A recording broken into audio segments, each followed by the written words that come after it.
Whoa!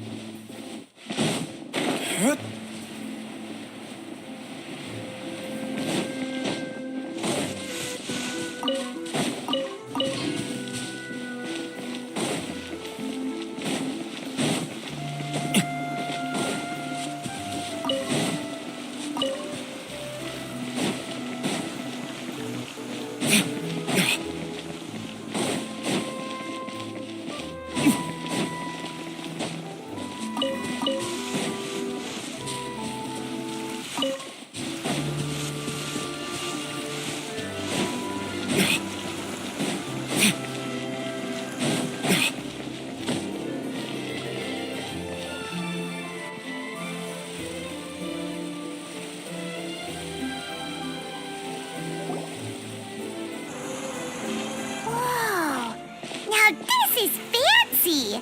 The Opera Epiclese. What a place to hold a performance! No wonder Linny and Lynette were looking forward to it. Huh. Looks like there's a lot of people standing around the fountain up ahead. Oh, Archon, please bless us with a bright and healthy child. We pray. I don't know why you always feel the need to ask so much. I'll be happy as long as our child is healthy and lives a peaceful life. I guess if they're our kid, then there's no doubt they'll turn out smart. Maybe this is one of the customs in Fontaine. There sure are a lot of couples here. Vache.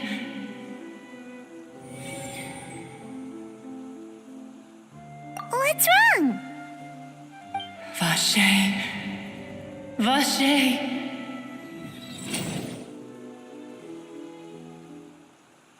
No, Paimon didn't say anything. Are you hearing things? Welcome to the Fountain of Lucine. All the water flowing through Fontaine converges here. It's customary for newlyweds to come here and wish for children. Lynette! You scared Paimon! When did you get here? Lenny asked me to wait here for you. Remember? Right. What do you mean? There are a lot of people here right now. Hey, you're not trying to scare Paimon, are you? Besides, it's the middle of the day. It's not the time for eerie things. I see. I might be able to tell you something that could help explain the voice you heard. In fact, you might not be imagining things at all. I suspect that what you heard is a result of your hypersensitivity to the hydro element. Others in my family have had similar experiences. It's because of his sensitivity to the hydro element? But what would hearing a voice have to do with elemental power? When do you cry, Paimon? Wait, what? What does that have to do with anything? Just answer me. When do you cry?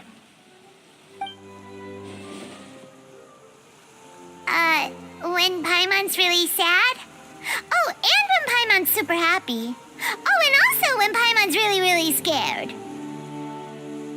Then you should understand that tears contain your most intense emotions. Like I just mentioned, the Fountain of Lucine is where all the flowing water in Fontaine converges. Even the tears that fall to the ground will eventually gather here. So maybe what you heard was the intense emotion coming from someone's tears.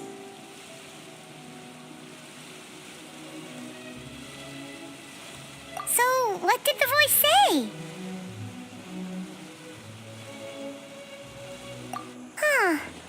If you were hearing their emotions, then Paimon wonders what happened to them. Rather than worrying about them, we should worry about my brother first. Don't let that calm look of his fool you. He tends to get pretty nervous just before a performance. So chatting with Linny might help him relax a little before he goes on stage. Oh, right. That makes sense. Let's go in and see Linny.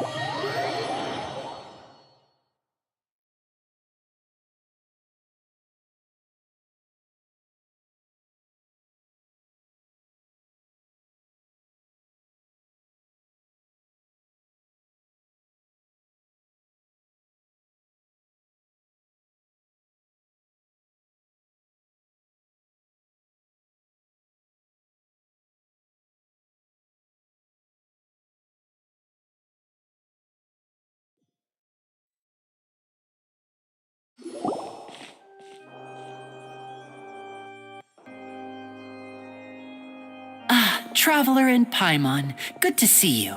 I knew you two would come. Are you kidding?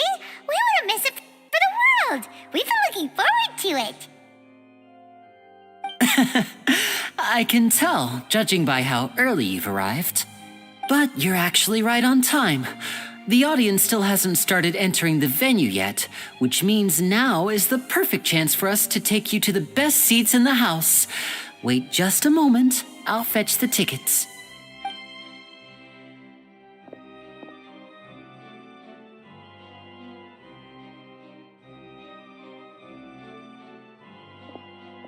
The Opera House has assigned seating, so you always have to make reservations. I've already reserved your seats, and here are your tickets. Ooh, front row seats. Thanks, Lenny. Don't mention it. There's no need to keep thanking me. Hey, Lenny, could you come over here and take a look at this? Oh, I'll be right there. Seems there's an issue with the stage props over there. That's Cal, my assistant, calling me. I'll go lend him a hand. Yeah, we'll just go to our seats. You go ahead, Lenny.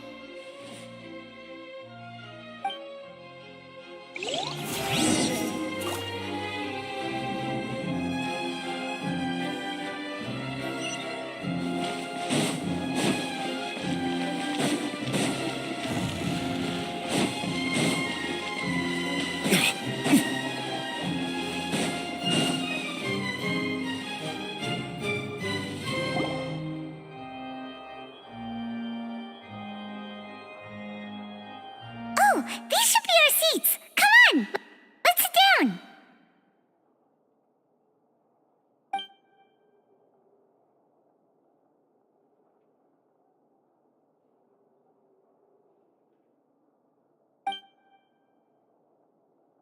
Uh...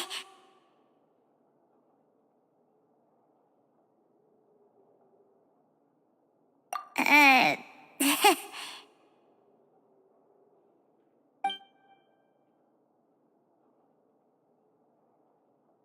Hey, Traveler, maybe we should strike up a conversation with the person next to us. Since we're sitting together and the rest of the place is practically empty still, it's kinda awkward if we don't say anything. Ah, you little... Of course you put this on Paimon. Excuse me, I did not realize you felt awkward. I am terribly sorry. I would be perfectly happy to chat with you if that is what you would like. Oh, so you heard all of that, did ya? Boy, you sure have good ears. Paimon thought she was keeping her voice down. Wait, that's not it. Paimon's... Sorry. Paimon's the one who was being rude, talking under her breath like that. So, let's talk, but, what should we talk about? Oh, Paimon's got it. You're also here early and sitting in the front. Are you a friend of Linny's too? A friend, you say? Well, if Mr. Linney would like to be my friend, I would be more than happy to reciprocate.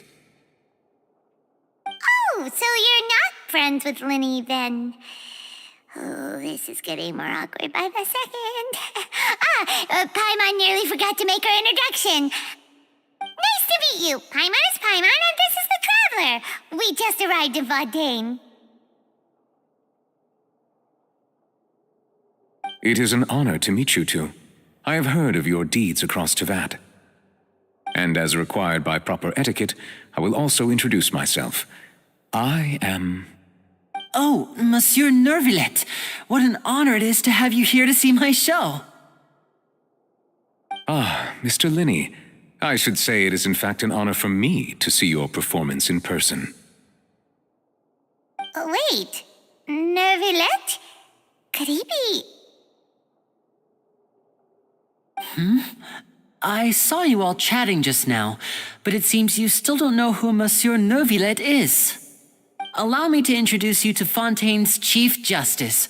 That seat is always reserved for him. It wouldn't be too much to say that he's the symbol of justice and honesty here in Fontaine. Ooh, so rude just now. Paimon had no idea you were such an important person. No offense taken.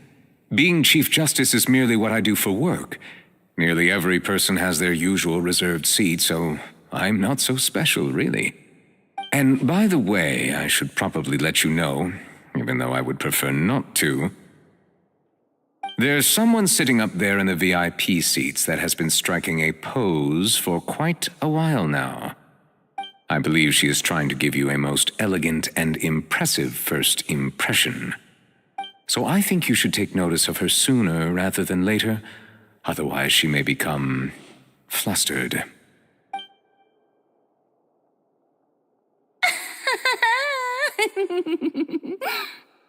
Huh?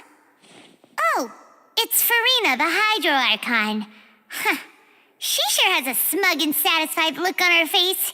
Guess she has no idea that you saw right through her act. Very good. That is for the best. No need to pay her any more attention. We may now enjoy the show. Huh? So is this what things are like between the Chief Justice and the Hydro Archon? All right, please wait just a moment longer. I've pretty much finished my preparations, and the performance will start as soon as the audience has made their way to their seats. Yay! The show is finally about to start! Paimon can hardly wait! Paimon's never seen a real live magic show before!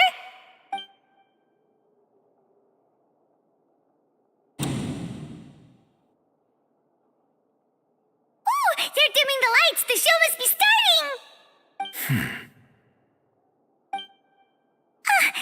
Sorry. Paimon will try to stay quiet. Welcome, one and all, to the Opera Epiclese. I am the star of today's show, Linny. And over here is my sister, Lynette, who will be working as my wonderful assistant. Please, let's give her a warm welcome. Hello, everyone. I know she may seem to be a little sleepy right now, but that's just a sign that she's nervous. Whatever. Now, some of you may be thinking, two vision holders who can freely manipulate elemental powers performing magic is not true magic at all. So, I would like to take a moment to assure you that elemental powers will have nothing to do with what you will witness on the stage today.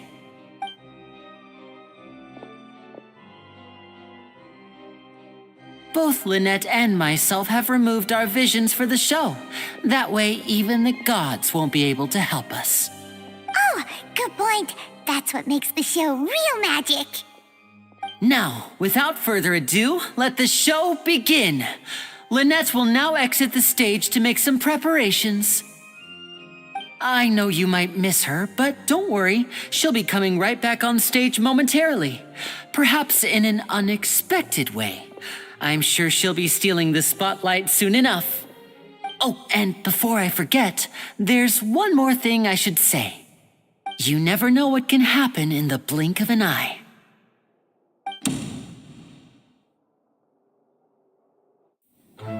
A magician's greatest skill is making things disappear or appear.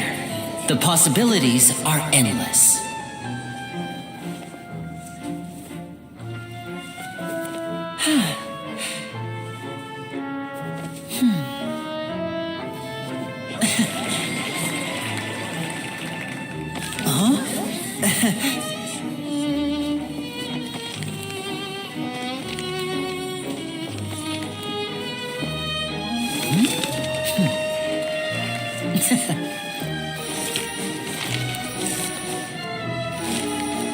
But this isn't what you came for. These little tricks, you've seen them all before.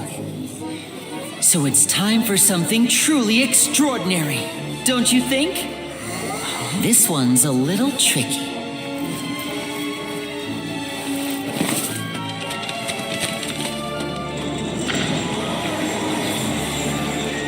Using this water tank, I shall make my sister vanish completely, right before your very eyes.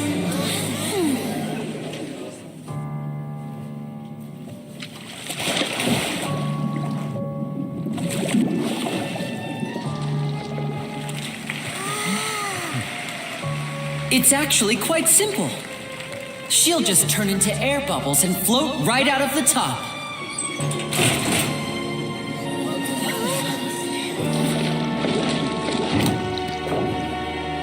Oh no! I told them to check all the props carefully. With the lid on, even air can't escape. An amateur magician would be getting very nervous right around now. Luckily, it's me on stage, so let me show you what a true virtuoso can do.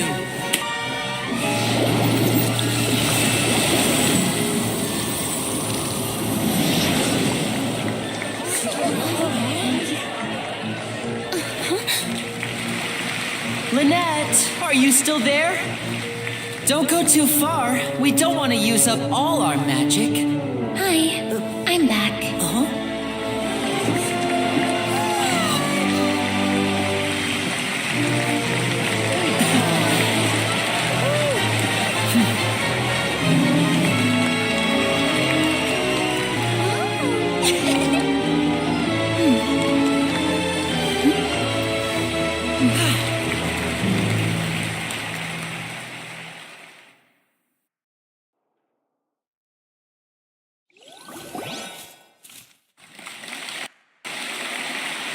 Whoa! What in the world just happened? How did he do that? Paimon didn't see him do anything! Wasn't Lynette inside the water tank? How did she disappear and then reappear out of nowhere? If we could see easily through his tricks, then that would mean that his skills are still lacking. To appreciate magic, you should focus on the show happening on stage, rather than getting caught up in trying to see that which has been intentionally hidden. Guess you're right. Paimon couldn't believe her eyes when Lynette reappeared. Amazing! Thank you, everyone. I'm glad you enjoyed that performance. But our magical journey has only just begun. I've prepared even more astonishing surprises for everyone here. The magic of transformation and disappearance can go far beyond what you've just seen. I'm sure many of you are thinking that escaping the water tank was impressive enough, but Lynette is still my assistant after all. In which case, I have ample time to make all necessary preparations. So, for my next trick, I will require the participation of one lucky audience member. Please, if my assistants could bring out the magical boxes now. There are 2 boxes and only 2 boxes. One is here and one is there in the aisle among the audience. I'm sure many of our clever audience members have already guessed our next magic trick. A swap. Our lucky audience member and I will each enter a magic box. After 1 minute, we will each emerge from the opposite box. Now please, everyone pay very close attention to the box you see here. Don't give me any chance to make a move. Wow! How's he gonna do this? Hey, do you think this is all magic tricks, or does Lenny have actual superpowers? The lucky audience member will be generated by this random number selector. It selects numbers entirely at random. Even I don't know who will be chosen to participate. Now then, let's begin. Let me see. Oh, row 7, seat 3. Congratulations! You now have the chance to experience magic firsthand for an entire minute. Please, come forward. My assistant will take you beside the magic box. I'm sorry, it might be a little cramped inside, but no need to feel nervous. We've carefully arranged everything for you to be as comfortable as possible. You don't need to do anything, but no matter what strange things may happen, don't come out of the box. If the magic is interrupted, who knows where you might end up? You might even find yourself in the Fortress of Meropide. Oh, okay. All right. Before I enter the magic box, there is one more thing I need to ask the audience to do.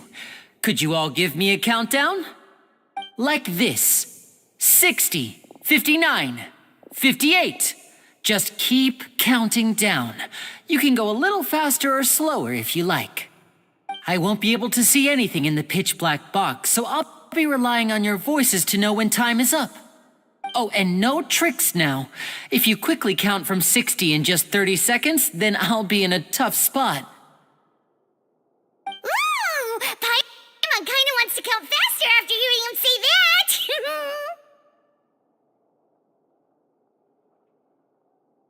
No, that won't do.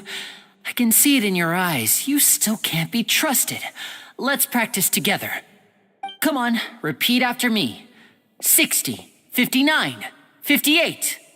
60, 59, 58! That's right, perfect. Keep it going. All right, I'll see you all on the other side once you've finished counting.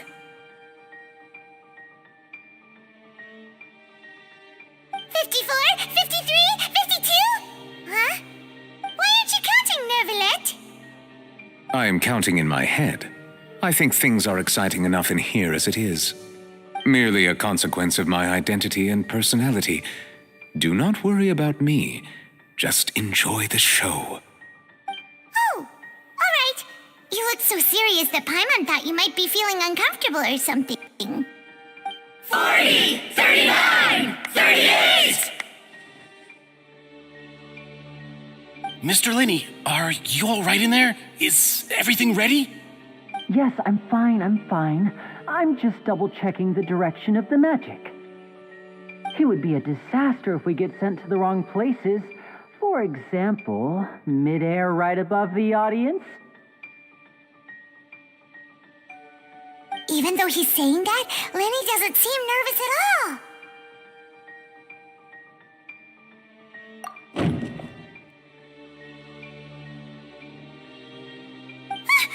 What was that noise? Did you hear it too? Not sure. Anyway, it doesn't seem like anyone's worried about it. 25! 24! 23! What's wrong, Mr. Linney? I can still hear you moving in there. I seem to have accidentally knocked over a decoration. I'm trying to fix it, but it's pitch black in here. I can't tell left from right. Never mind the decorations. There's no time for that. The show is what's important. No, that's unacceptable. I want my show to be perfect. Don't worry, we still have 20 seconds. Hear them counting? 19! 18! 17! It seems things aren't quite going as planned. I apologize, everyone. It feels like you're all starting to count faster, but that's all right. I know it can be tiring to do such a long countdown. 10 seconds and change is still plenty of time. 10! Almost there now. Whew. Swapping two people is harder work than you might think. Even a master magician like me can't guarantee I'll get it right the first time. Hey, wait, is this the back one? I can't tell, they both look the same inside. Huh? No, that's not it. I'll try again. 7! Hey, slow down! Honestly! 5! 4! 3! Whoops! That doesn't count! 0!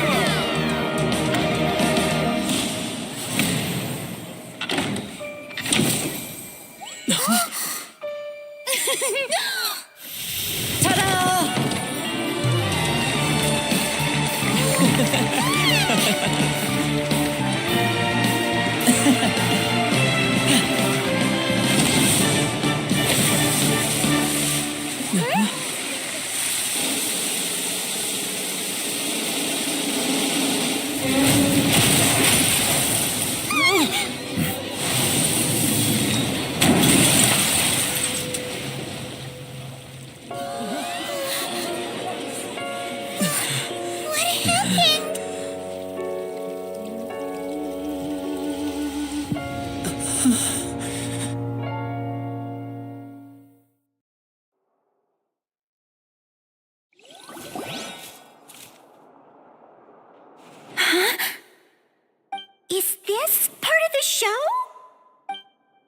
Mr. Lenny, you're going to use magic to fix the stage now, right?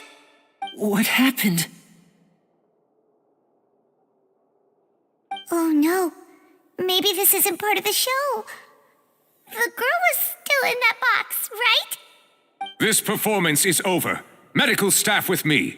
Guards, secure the scene and detain all the performers. Seal the exits. No one is allowed in or out at this time. Yes, that's right. If this was just an accident, then we must investigate the cause. But if this was all part of some scheme, then those accountable will not escape the judgment of the God of Justice. No need to be alarmed, you two. We'll get to the bottom of this soon enough.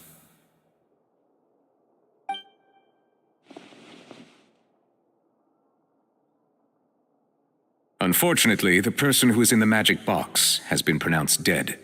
His name was Cowell, one of the assistants in Linny's magic troupe.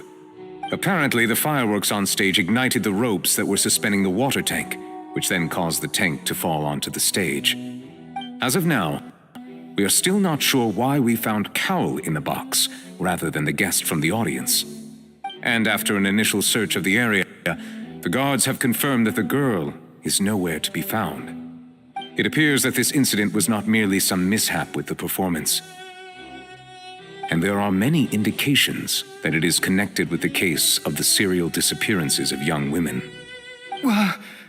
The serial disappearances case?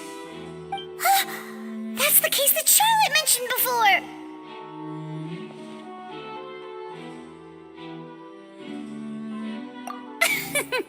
I know the truth. I can see through the whole thing.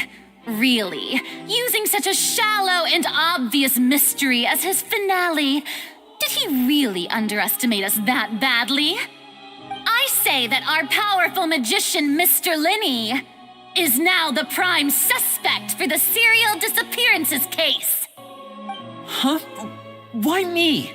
This whole thing was an accident. Oh, this all occurred during your magic show, did it not? The missing girl disappeared after being chosen, did she not? The deceased is one of your assistants, is he not? Now that I think about it, that whole speech about magicians making things disappear was nothing more than a provocation, a bald-faced challenge. That can't be right. How can Lenny do this? He was in the box on the stage the entire time. We can even hear his voice. Besides, before the show, he told us that he would like to catch the criminal behind the disappearances. He couldn't possibly mean catching himself. Save discussion for a later time, please.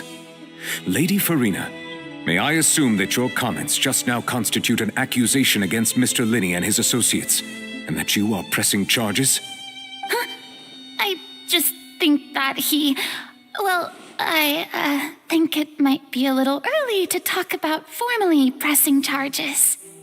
But what Lady Farina said just now makes perfect sense. Looks like she's gonna personally deliver justice. A kidnapping and murder carried out under the cover of a magic show. Lady Farina said it all. Of course, my dear people. But what excites me even more than the obvious truth before our eyes is the opponent I'll be facing. That's right. I mean you, Traveler. You'll support Lenny, won't you? After all, he was the one who helped you the first time we met. Then there's no problem at all. You know, the Traveler and I already had a duel the first time we met. But with Lenny's help, our little duel ended in a draw. But draws really are the most boring possible outcome. So, no more draws. Between the two of us, there must be a clear winner and loser. And what better place to hold such a riveting showdown and decide the true victor than here, on the grandest of stages, the Opera Epiclese. It was wasn't a draw.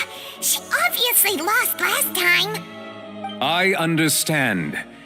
Charges have now been pressed, and as such, a trial is in order.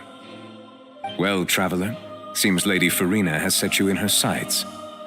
But putting her dramatic rhetoric aside for a moment, I would like to ask you, are you willing to act as Mr. Linney's attorney and defend him in this case?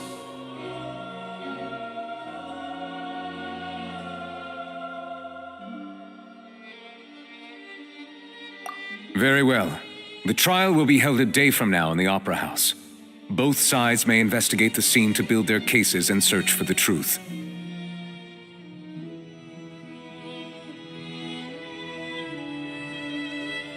Linney and his troupe are all potential suspects and shall remain within the Opera House. The audience may begin to leave in an orderly fashion once they have been cleared by the guards. A day isn't that long. Let's see what kind of case this big-shot outlander can build in such a short amount of time. I'm really quite looking forward to hearing it.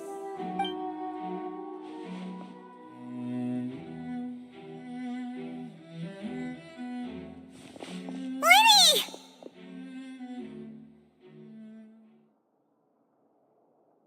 Sorry about everything that happened just now. Were you frightened? Of course! Who wouldn't be scared after witnessing an accident like that? Yeah, I'm a little shaken up myself. How could this happen? And poor Cal. I know you already claimed that you would defend me, but now it's just us talking. Tell me, do you think I could possibly be the murderer?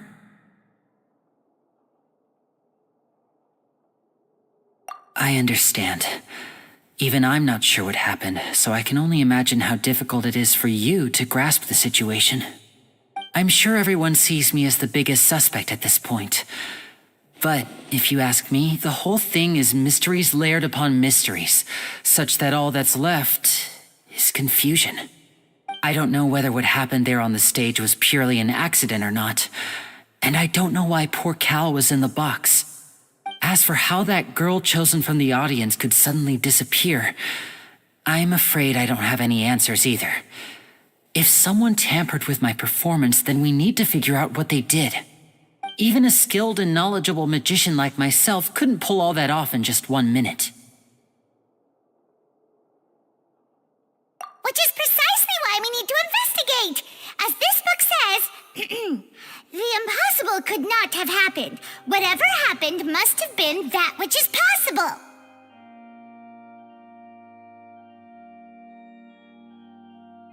Paimon bought them when we were reading at the bookshop in the city earlier. Pretty cool, huh? Don't worry, Paimon used her own savings to buy them. It wasn't from our travel funds.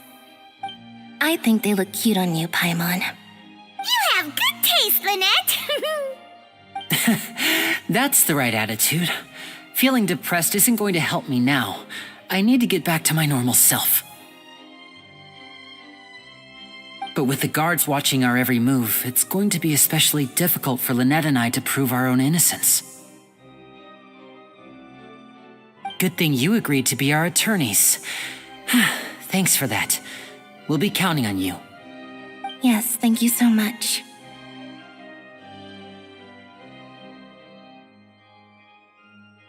Yeah, just leave it to us. Oh, since we're going to start investigating, Paimon has a question first. Where did Lynette go during the performance? Oh, well, I'm afraid that would involve some of our essential trade secrets as magicians. The secrets behind our magic are past saving, Linny. I suppose you're right. The truth behind our tricks is going to be important evidence that will be weighted during the trial. 'Tis truly a pity. As a magician, our magic show is a work of art. We've poured countless hours and spared no effort in perfecting it. But if revealing our secrets will help you uncover the truth behind what happened, then it will be well worth it. We should go somewhere else if we're going to discuss our magic tricks.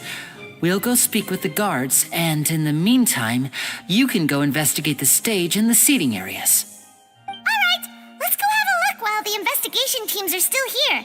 Detective Paimon is on the case.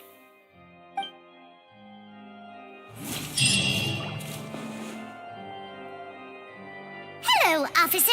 How's the investigation going? I see. You must be the traveler that Lady Farina mentioned. Listen, I'll be perfectly honest with you. I'd avoid getting mixed up in this whirlpool of a mess if I were you. Huh? What do you mean? Come with me and you'll see. The deceased is one of Linny's assistants, named Cal. Even though he hadn't joined the troop long, he was hardworking and everyone generally liked him. The assistants are usually in charge of setting up and inspecting the props, as well as assisting with the show and keeping the crowd engaged. As you probably saw when you were in the audience, the water tank suddenly fell and smashed the box with Cowl inside it. This is the real mystery. We've already searched the scene and were unable to find any traces of the girl. However, if you look carefully, the box was positioned directly under the water tank. The ropes holding the tank were then burned by the pyrotechnics on stage, causing them to snap. All these factors lining up so perfectly makes it hard to see this as a mere accident. If anything, the more logical explanation is that the whole incident was intentionally planned, and Linny is the most likely person to have access to all these areas. But he doesn't have a motive. Are you both good friends of his? Well, you can't say we're good friends, but we've known each other for a little while. So in just a short time, he was not only able to win your trust, but even convince you to act as his attorneys. I know there's no such thing as magic. The real trick of a magician is holding the audience in the palm of their hand. I've seen a lot of cases, and I can tell you that people are the least reliable kind of evidence. Sorry, I tend to be pretty straightforward. Just know that I'm warning you for your own good.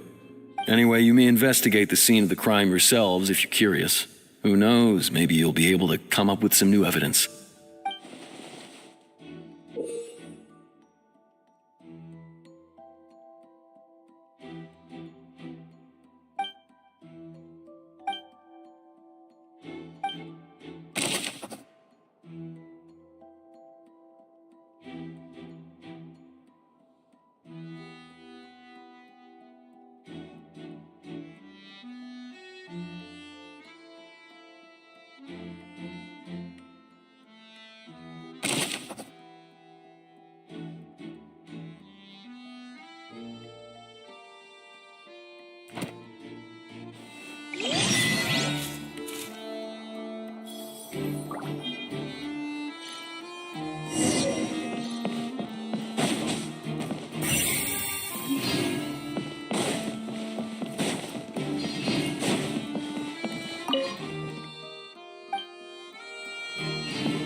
So this is the rope that broke and caused the water tank to fall. The rope looks pretty durable. How can it be burned through so quickly by fireworks? Why are you suddenly so serious, traveler?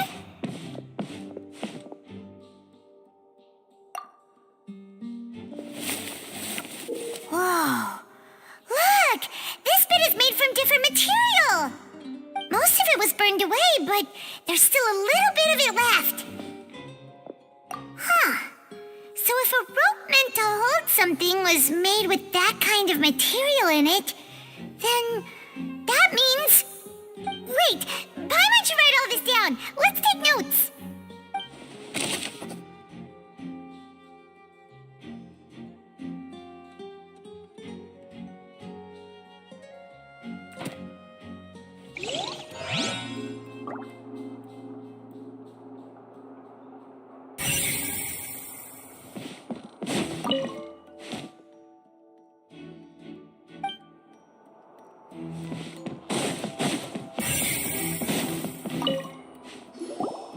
Hello there.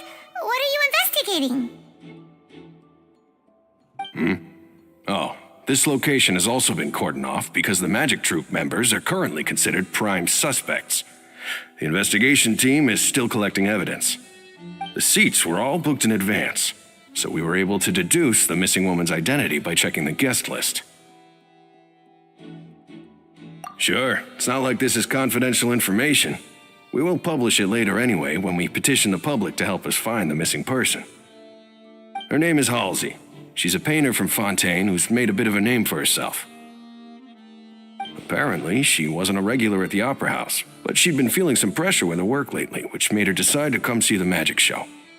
The Magic Troop members all claim not to know her, and we have looked into her social connections. It seems that she has no personal grievances or conflicts of interest with the suspects. Simply put, she wasn't related to the Magic Troop at all, which matches the features of the previous serial disappearances. Were the victims of previous cases also chosen at random? That's how it seems to us, in any case. Apart from the fact that they were all young women of around the same age range, there really weren't any other connections between them. Okay then. No need to be so formal. If you do happen to see the missing girl, please be sure to contact us. It is of utmost importance that we get to the bottom of these disappearances.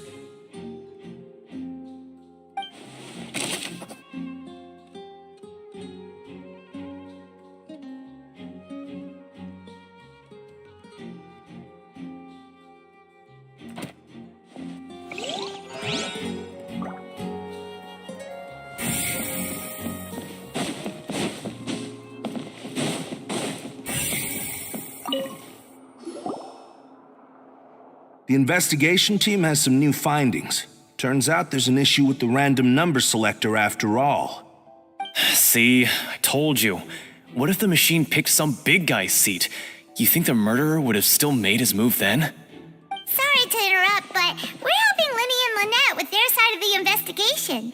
What were you saying about the number selector? There's something wrong with it? You're trying to help them? That'll be a tall order. Lenny used the machine to pick a random member of the audience during his performance, right? The lucky girl that later disappeared.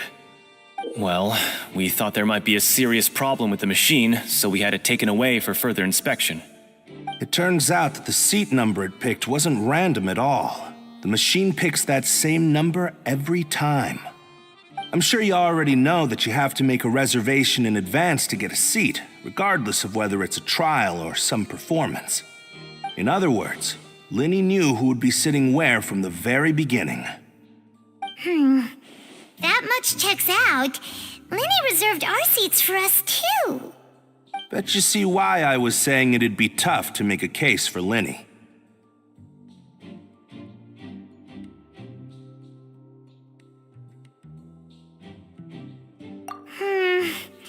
Even though it's bad for Linny's case, Paimon had better write it down.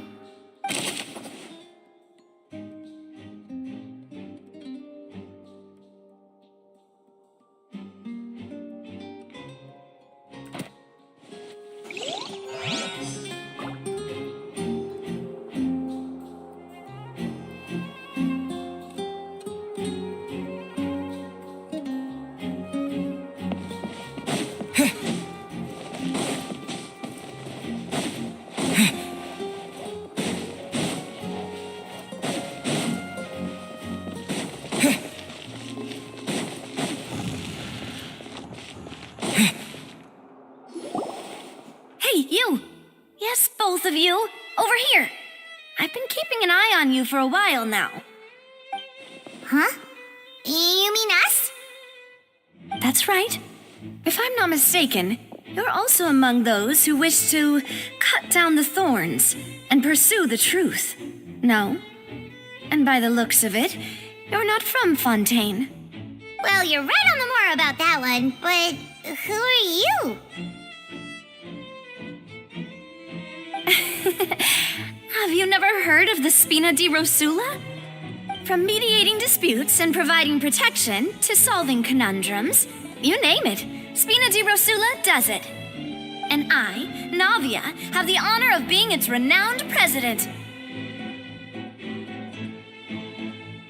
though those who play by our rules call me boss. I'm Silver, her attendant. Pleased to meet you. And I'm Melus. Demoiselle's various daily needs and affairs are under my purview. Huh? Boss? Demoiselle? What gives with the names? Well, I am the second generation president. Malus and the others are still used to my previous title.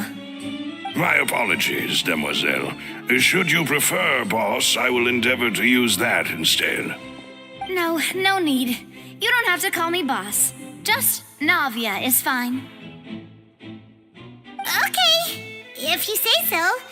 Not that we're members of Spina di Rasula anyway. All merely trifling details. Never mind. Now, back to the situation at hand.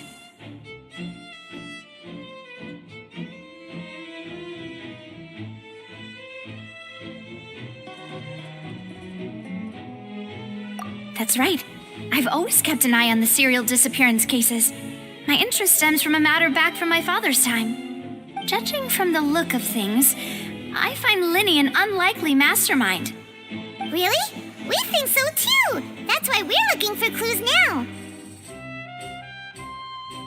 But how did you come to that conclusion? Intuition, naturally. My unparalleled intuition.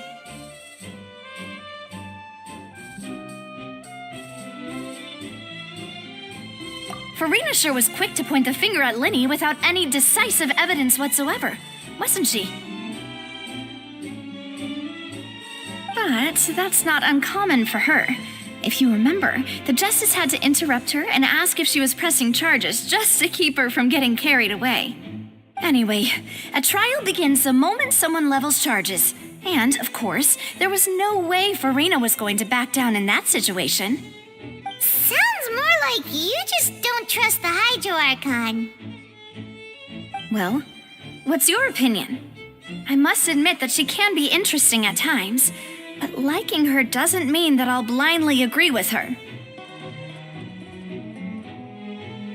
All right, I've answered your question. Now, it's time you answer mine. Wait a minute, did that answer count? Well, I say it does. But don't worry, you won't hear any pointless questions from me. In your opinion, do you think it's right to treat a trial like it's an opera?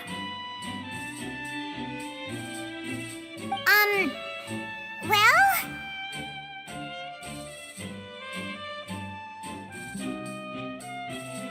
And why would that be?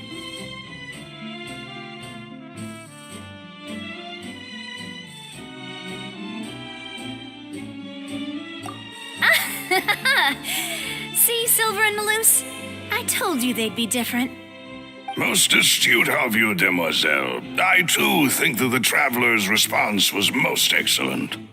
No matter how wonderful the script or how fervent the audience's expectations may be, the trials that go on stage here must be based in fact. And if that can be done, boss, then... All right, that's quite enough, Malus. Anyway, I like your answer. You passed with flying colors. Now, I need to make some preparations, following which our joint investigation shall commence. You two shall be my assistants. Wait! Since when did we become assistants? Huh? Oh, well, I can be the assistant, sure. Or your companion, if you like. I'm really not that fussy. That's more like it.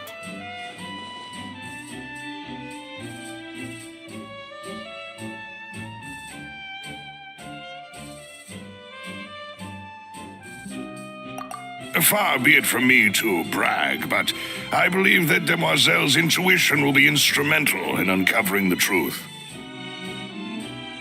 You wish to save a friend from false accusations, and we wish to unravel the disappearances.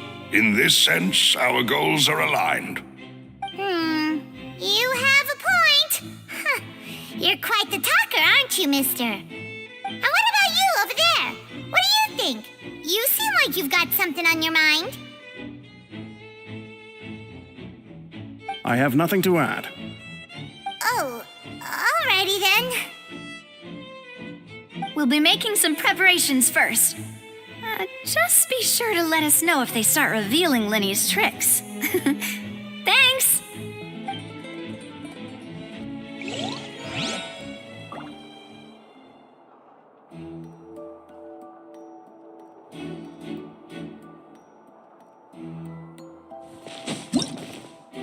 Whoever the murderer was, this rope was obviously... People needed... Why would it... Gosh, no wonder the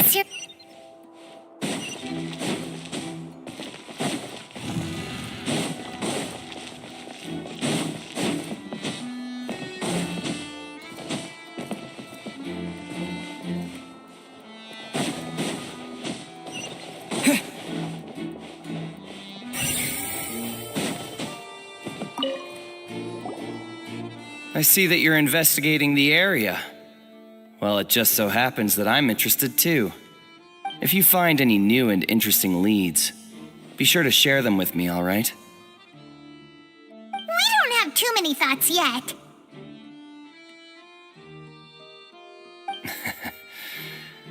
Then why don't I tell you my hypothesis first? The way I see it. And I'll start it with that loud thud. The thud? Oh, you mean the sound that happened during the countdown? Yes, exactly. It wasn't terribly loud, but I suspect that most people heard it. It's just that everyone was awaiting the results of Lenny's trick with bated breath, so no one paid it much mind. But now that the incident has happened, the thud has become an important clue. That makes sense. So, what do you make of it? I'm of the opinion that it may have been the sound of Lenny's accomplice, Lynette perhaps, jumping atop the water tank or something like that.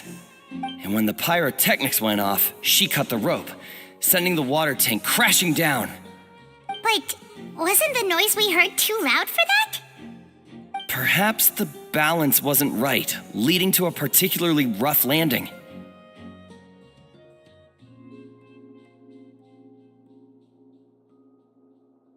Oh, that's true.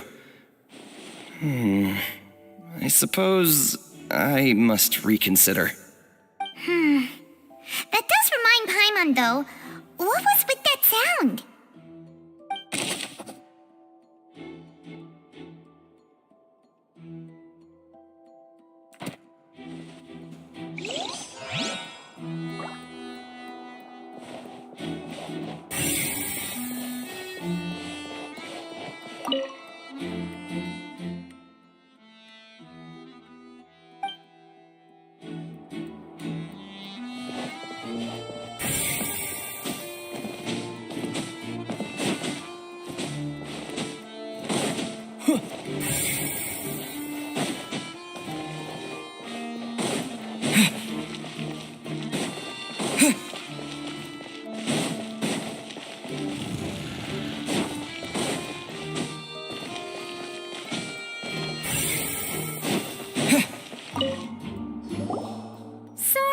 But no one can freely enter or exit the Opera House at the moment. If you wish to leave, you must register your identity with us first.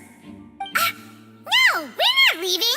We're representing Linny and Lynette as attorneys, so we're investigating the case. Were you always guarding this entrance? Yes, after the Chief Justice gave the order, everyone coming in or out must undergo a strict inspection. So, the missing girl couldn't have left from here. At least, not from that point on.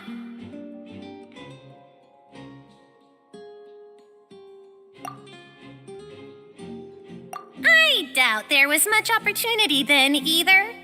How can you be so sure,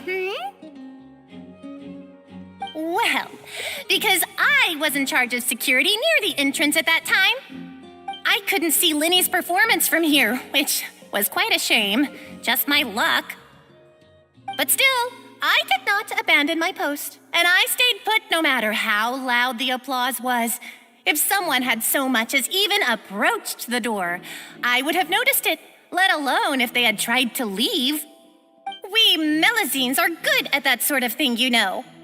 So, it's safe to say the girl couldn't have left through here. Alright, thank you for your help. This will be useful info.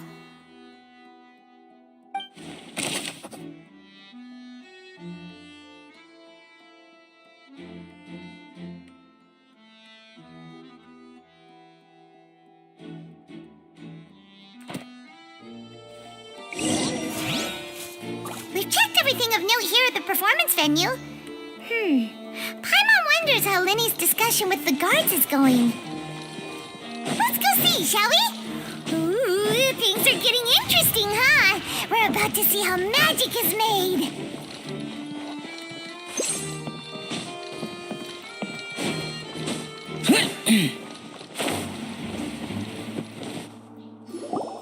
Understood. Then I will be going with you. Just so you're aware, I will be monitoring your actions and making notes as necessary. Very good. Thanks for being so agreeable. I'd pull a rose out of my hat as a gift for you if I could. You may spare the pleasantries. I'm just doing my job. You've arrived. Who's this? Me? I'm Spina di Rosula's guardian angel. If you've got a problem, I've got the firepower. Sorry, I got a little carried away there. Call me Navia. I'm a partner of theirs and will be helping investigate this whole situation. And these are my companions. Would you mind if they join as well? Fine by me. Oh, new helpers? I would be most grateful. Well, let's just say we're tagging along. It's not every day you get to see the secrets behind magic performed on such a large scale. I appreciate your kind interest. Come with me. We'll be heading below stage.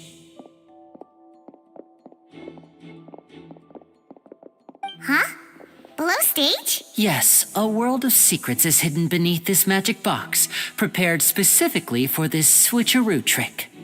But before I reveal everything, you should have a look first. Notice anything strange here?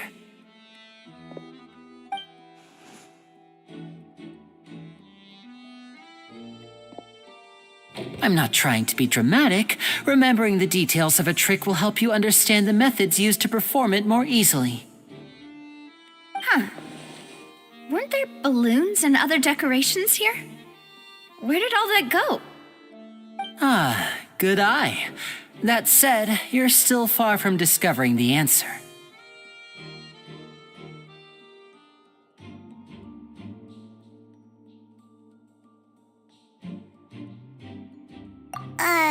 The back? You mean the inside of the door? What's different about it? Paimon didn't notice anything. Very good indeed. I thought you might not be able to catch that, given that you were sitting in the first row. The back of this door was patterned. Those patterns are now gone, replaced by a smooth wooden board. So, if you put 2 and 2 together, what do you get?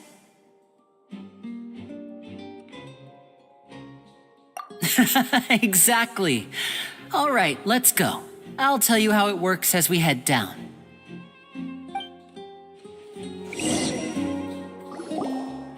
Oh, so there was a passageway under the magic box!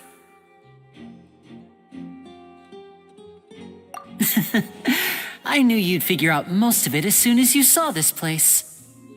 The 2 magic boxes are positioned right above the 2 entrances of the tunnel. See this flatbed trolley? The box with the lucky audience member in it would be shuttled over to the other side using the trolley. This trolley can raise and lower and even rotate, ensuring that the box will face in the right direction. I see. So that's the purpose of the box inside another box. Precisely. The inner box would descend after the audience member was put inside and be moved along the trolley, all while the outer box would remain on stage as if nothing had ever changed. So that's how you did it! Once the box was lowered, the trolley would store some energy through this device here, with which it would complete the rest of the steps. The audience member would only be able to feel some slight movements in the dark, and by the time she walked out, she would already be back on stage. Right! You were talking that whole time, and you even came out for a moment near the end! Ah, yes. A phonograph operated by Lynette was used to achieve that effect. My assistant and I had already scripted our conversation beforehand. When the countdown began, I had already gone to the opposite box via a tunnel using that ladder. And what about Lynette? Where was she? I was in the mezzanine space in the back of the box. Oh, interesting! That's how we were able to coordinate Linny's lines with the assistant. And by the way, I was the one who walked out of the box at the end. I mean, we are twins. All it takes is a change of clothes and no one can tell who's who. And that's my favorite part of this trick. Only Lynette and I can perform it. So that's how it all worked! Wow, every detail you revealed was more amazing than the last! Lynette would briefly walk out of the box and then go back in, jumping into the tunnel and escaping before the box on the trolley could finish ascending. And then I walk out of the other box in the audience area, and the trick would be complete. The operative word here being would. But as you saw, Cal was in the box, not our audience member. She, on the other hand, mysteriously vanished. We really don't know how that happened. If not for that interlude, this would have been an astonishing trick. I probably never would have figured out how you pulled it off. And yet, to think that someone was able to use this magic trick to commit a crime. Could we have a look around? I think we can come up with some more leads. This is the scene of the crime, so Linny and Lynette are not permitted to stay here. I'll escort them back up. Yes, of course. No need to be so strict now. I won't disappear into thin air, you know. Thanks, everyone. We're counting on you.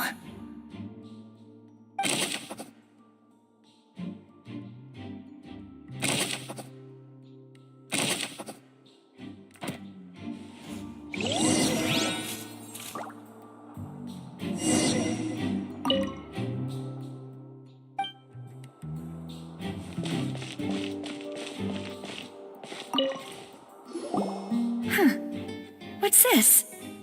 Looks like a hook tied to the end of a rope. Huh? There's all kinds of odds and ends here. Perhaps it was a prop for a different trick. But why would it have been left here? Whatever it is, let's make a note of it first.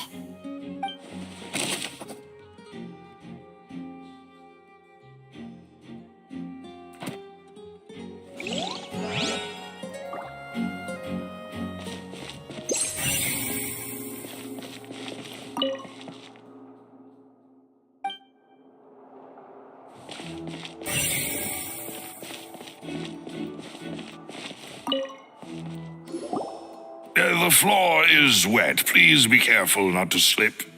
Speaking of which, why would there be water here? Oh, Paimon knows! It's one of those tricks where you pour water into a jug and then flip the jug over only for the water to disappear? And here's a broken vase. Huh. Did the trolley knock it down while moving? That can't be. The trolley moves along tracks from start to finish. It couldn't have hit the vase at this distance. Let's note this down too and think about it later.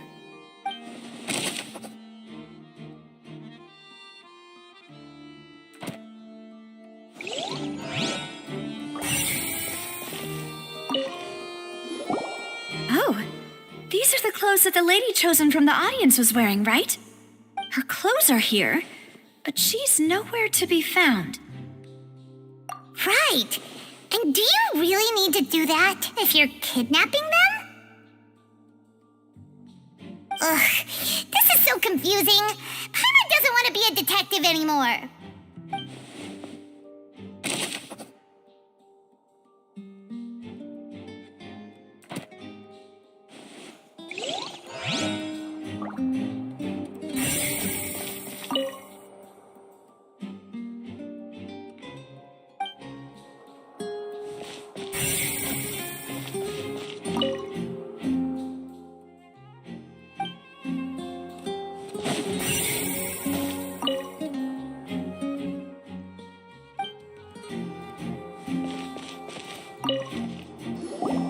What is this place?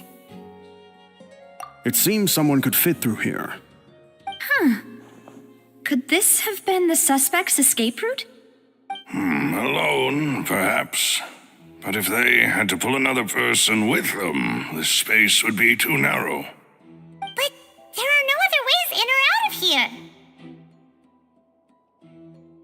Oh, you're right! Let Paimon write that down.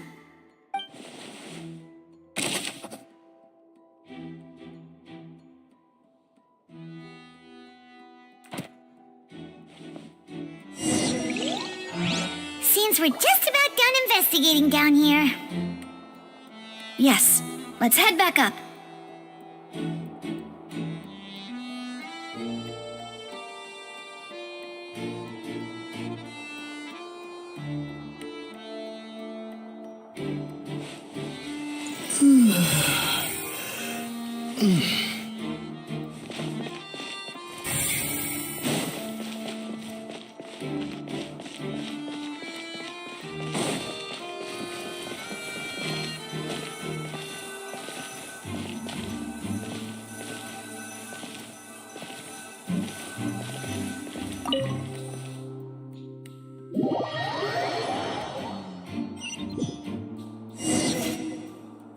Well, we've ascertained the state of the crime scene. Let's find a place to sort out our findings once Malouse returns. Seems to me that there are several things that don't add up here. Apologies for the wait, demoiselle. So, what did the guards say? Did the criminal escape through the vent? They believe the odds of that are very low, since the vent leads to the Opera House's basement. The guards have checked the area carefully. No one left through the basement during the performance or after the incident, and no one was found hiding there. So the tunnels become like a secret chamber then. You know, like the kind you usually see in novels.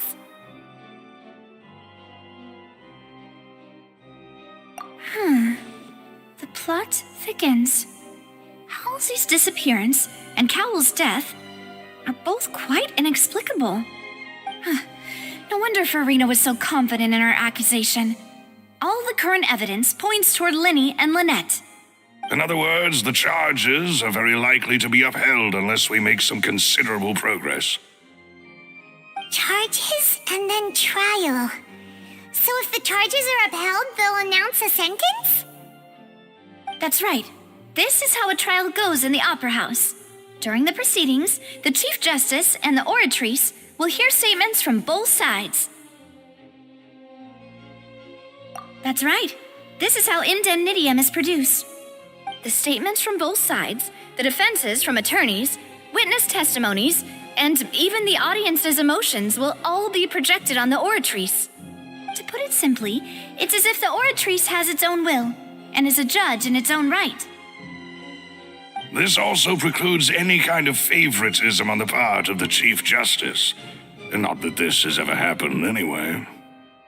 Once both sides have finished speaking, the Chief Justice will make his final decision. This, too, will be used by the Oratrice as a reference. Then, finally, the Oratrice will be consulted by officials. The result it returns is the will of justice itself.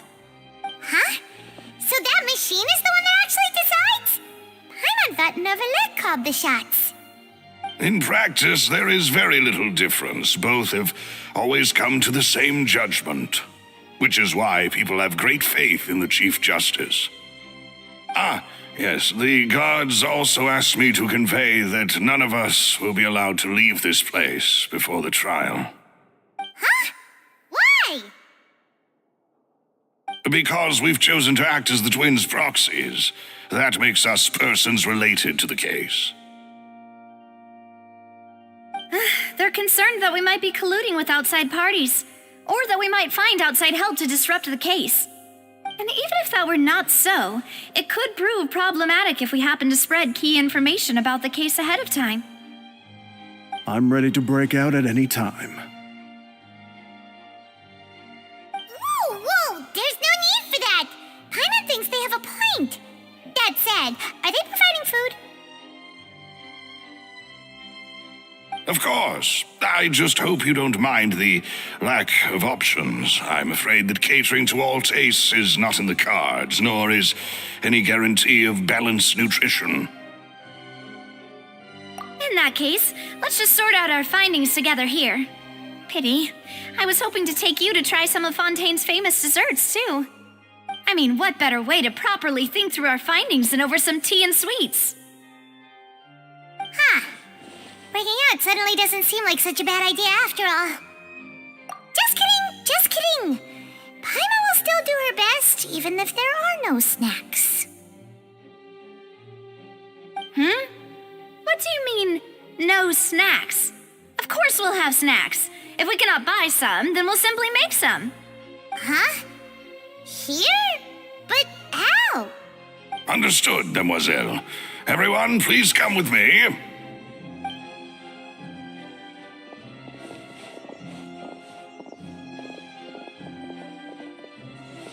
Wait, you're carrying a portable stove with you?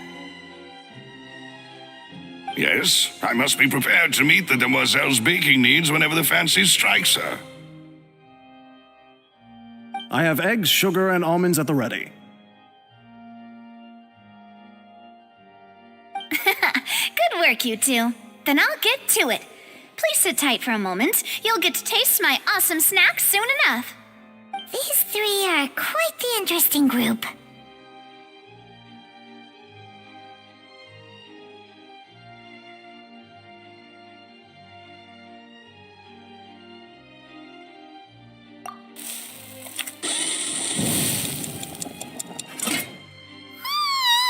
And Paimon thought it smelled good while it was still in the oven. Oh, it's even better now. Paimon can't stop drooling. From the way you had these two guys carrying all that stuff around, Paimon thought you'd have them do more during the baking process.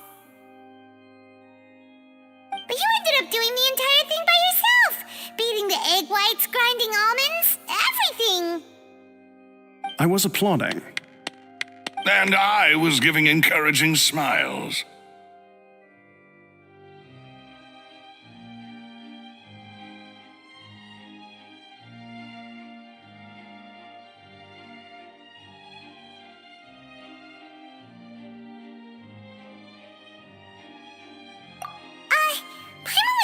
Aren't you worried about getting your fancy dress dirty, beating egg whites and baking like this? Well, I don't think it's carved in stone anywhere that fancy ladies can only read books, sip tea, ride horses, and play the piano. I just really enjoy making snacks. Don't underestimate beating egg whites, by the way.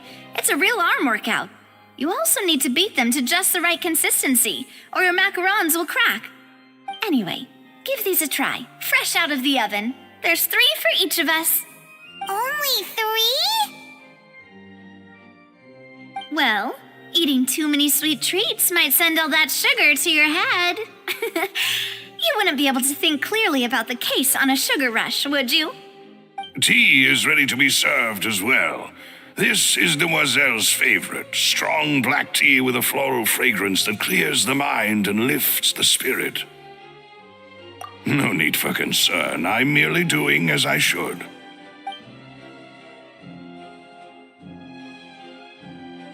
All right then. Down to business.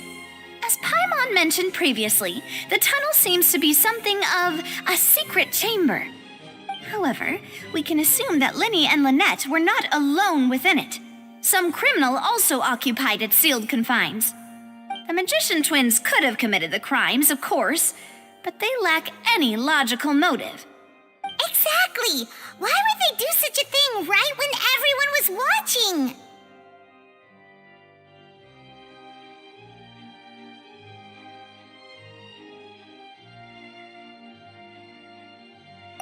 The flower vase and the thud we heard during the performance could indicate some altercation between Halsey and the criminal in the tunnel, resulting in the shattering of the vase, the discarding of her clothes, and her abduction. Perhaps the criminal thought that since she was chosen from the crowd, she would be too easy to identify if she was still wearing the same clothes. Paimon thinks that makes sense, but the real trouble is... True. None of the clues we found thus far support the existence of this third person. But the only people left to consider are both technically victims, whether it's the missing girl, Halsey, or poor Cowl. Huh. Could Halsey have secretly made modifications to the magic props in order to murder Cowl before making her escape? That's right. And even if she had tampered with the setup, she would need to understand the entire trick to pull it off. Nor does she have any motive. The guard said that she has never had any dealings with the Magic Troop's members. Were we not thorough enough in our search? From the sound of things, this is turning into an impossible case. Your macarons are amazing, though, Navia. They smell great! They're nice and crisp and super sweet. They are my specialty, after all.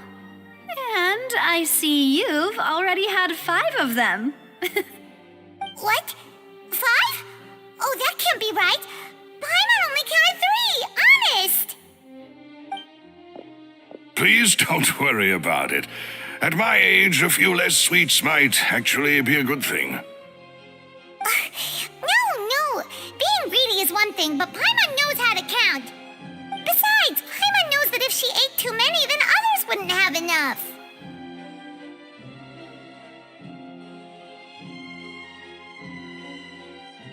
Wait, even you don't believe Paimon? How could you? If Paimon ate those 2 extra macarons, then may they turn into stone in her stomach!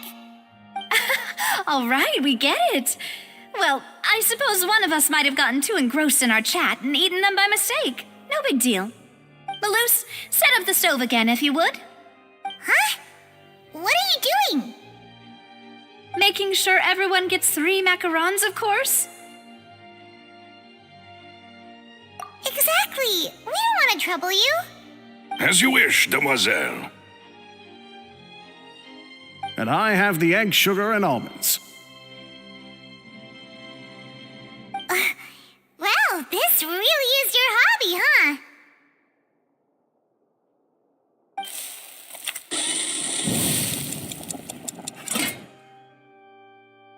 Well, that's it for snack time.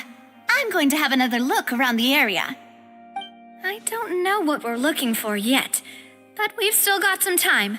As attorneys, I suggest the 2 of you think the case over again. It would be awkward if you got all tongue-tied on stage during the trial. All right, thanks for your help and for the snacks. It was nothing. A small task for the Spina di Rosula. Silver, Maloose, it's time to go. I'll be back if I find anything new.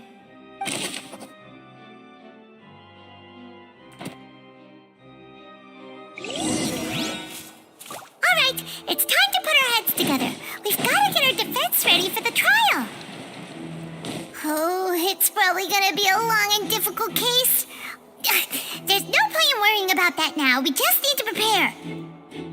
Here, take Paimon's notes. They should help you review the situation.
plan. Impossible things don't just happen. We'll get to the truth one way or another. Just relax. Even if everyone else suspects Lenny and Lynette, at least we will be supporting them from the stands. Besides, I doubt Farina understands any more about what happened than we do. Thanks, Navia. Well, we'll be going then. Best of luck to you.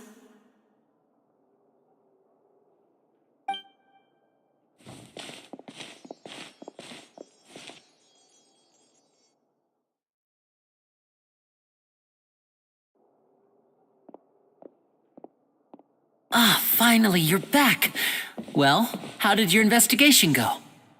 To be honest, you might be disappointed. No. We're already very grateful that you were willing to help. Well, now, don't you all look disappointed. Don't tell me that your investigation came up empty-handed. That was to be expected, of course. The guilty can never produce proof of their innocence. But don't let that stop you. I shall be terribly disappointed should you, my most anticipated foe, concede so easily. Since both parties are present, I declare that the trial regarding the magic show incident is now in session. Firstly, in order for the audience to understand the causes and results of the incident, could we please have Mr. Linney explain the trick? Yes, of course. I will explain while Lynette demonstrates on stage. All the necessary items have been prepared.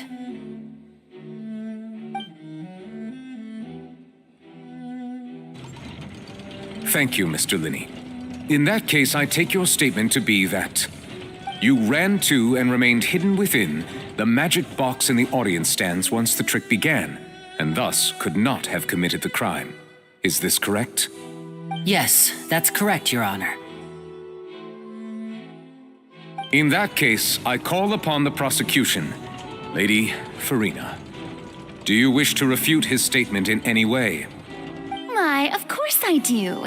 Allow me to take the first shot and break this case wide open. Mr. Linney is clearly lying. There is no way you could have been in the box the whole time if you were to abduct Halsey and murder Cowell. In fact, I'd say you were hardly in that tunnel at all. That is simply your hypothesis based on the presumption that I'm guilty. Oh, is that so? And if I may ask, what did you hear while you were inside your box? The roaring countdown of the crowd, of course. That's how I kept track of the time and built anticipation for the finale. And you didn't hear anything else at all? Nothing that might leave an impression of any kind? No, nothing. I see. But when the count reached 30 seconds or so, there was a thud. One so loud that I believe practically everyone heard it. Huh?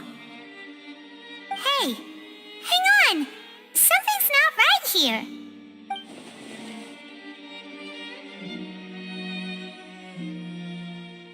Yeah, I'm sure he could have heard a noise that loud from inside the box. I was right by the box and I definitely heard the thud.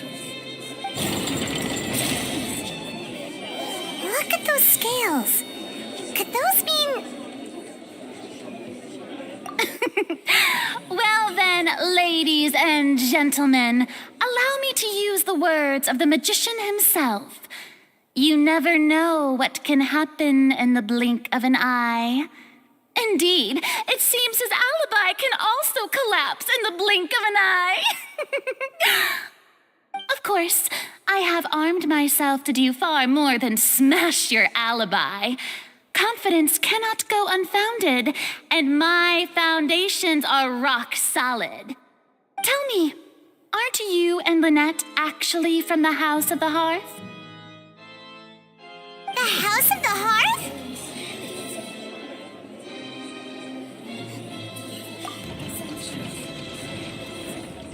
No wonder they did something like this. So the serial disappearances were the Fatsui's doing. Now it all makes sense. I've got a feeling that what happened on stage probably wasn't just an accident. That's irrelevant. Our identities have nothing to do with what happened. Indeed. Then perhaps you could tell us everything that happened during that 1 minute. Your first priority is to prove yourself innocent after all. I'm sure there is little that needs to be kept secret now. Unless your script already has holes in it. The Outlander is speechless. My, oh my, don't they look flabbergasted? Now comes the infighting and discord, I suppose. This was almost too easy. Good thing I made all those preparations. Seems the all-nighter I pulled last night is really paying off. Hey, Linny, why didn't you tell us this before?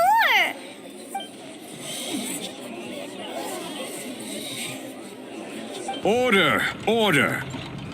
Mr. Linney, allow me to re-establish the facts. Lady Farina has raised 2 points. First, when the thud was heard in the Opera House, you were neither in the box nor the tunnel.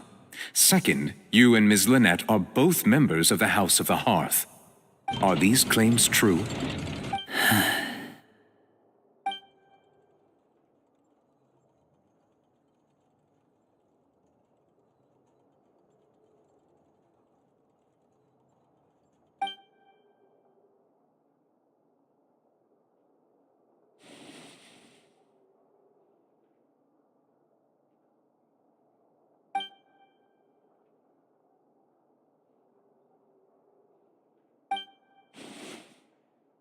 Please answer my question, Mr. Linney.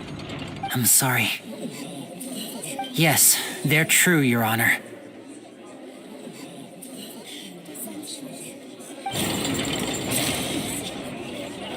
I knew it!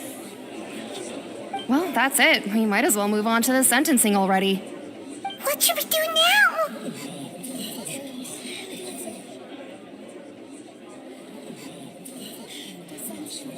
Granted.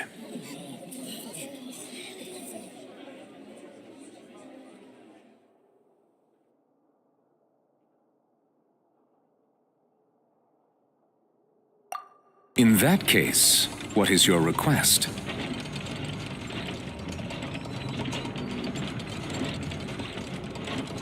Is that really necessary? They're already as good as guilty. The defendant deceived their own attorneys. What is there left to discuss? Order! Order, I say! Your request is reasonable, and we shall adjourn. This trial will reconvene in 1 hour. So you would stick to Mr. Linney's defense even after knowing what you do now? You certainly have more professionalism than I thought. In that case, my dear audience, let's allow the joy of victory to steep for a little while longer.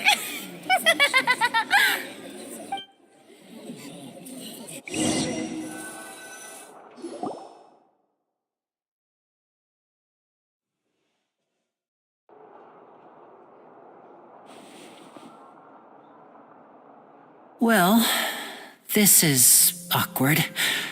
I didn't think the Hydroarchon would dig all that up.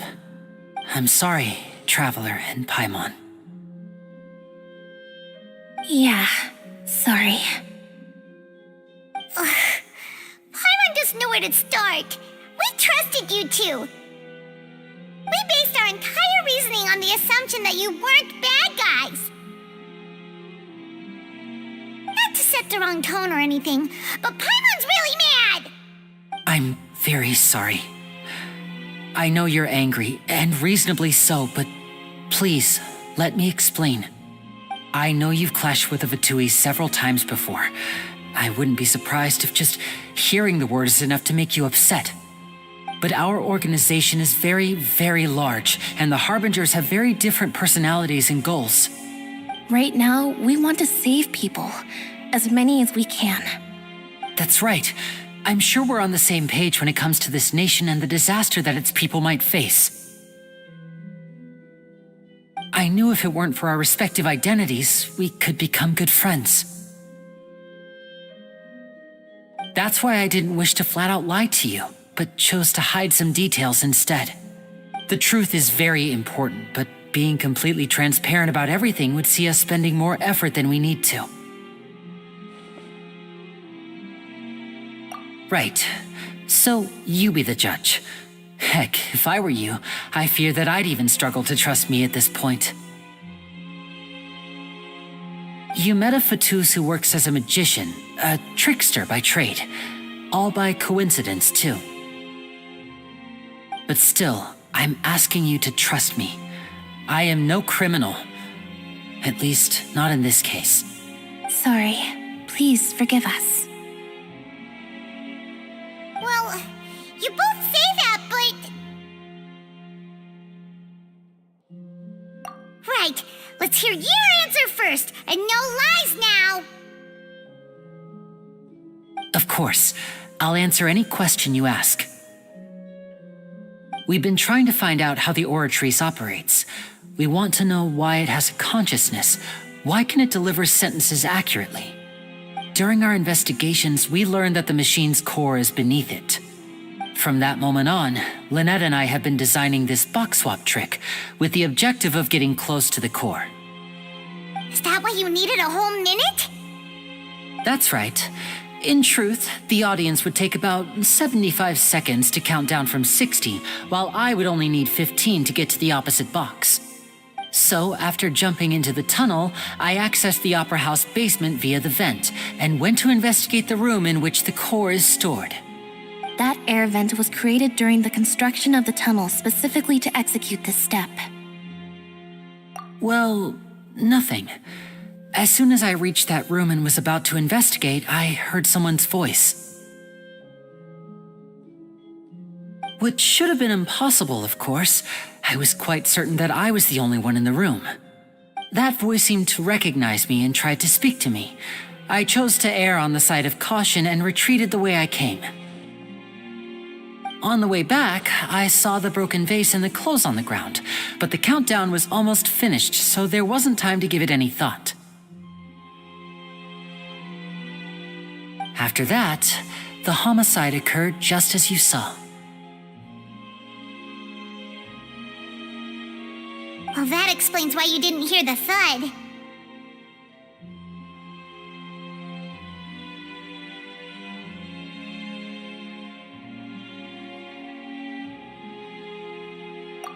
Because of that prophecy I told you about, of course. We must know all we can about this nation's secrets in order to deal with that prophesized crisis. That's the only way we can save everyone. So, there you have it. The whole truth. I swear, I didn't hide anything from you this time. It was never my wish to proceed under this cloud of mistrust either. But like I said earlier, you can be the judge. If you want to leave because you don't trust the Fatui, there's nothing I can do to stop you. Well, Traveler, you decide. Paimon will follow your lead however you choose.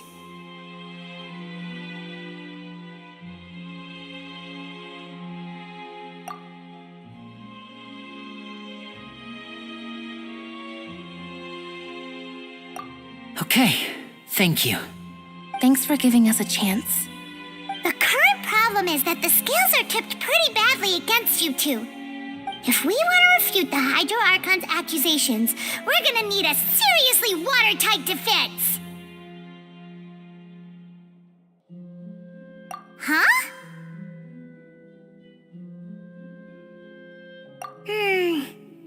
Oh, Paimon thinks she gets what you mean.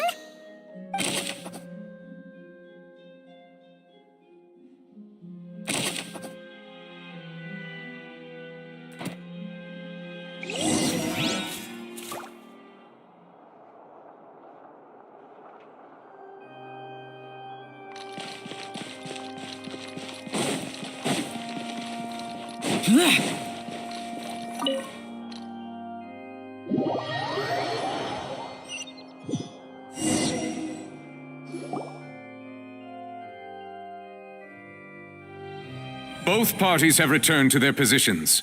Let us continue the trial.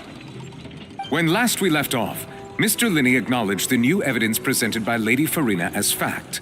Therefore, Lady Farina may continue stating her reconstruction of the events. That took long enough. Now then, if everyone would lend me their attention. At this stage, let's revisit that scene from Linny's perspective.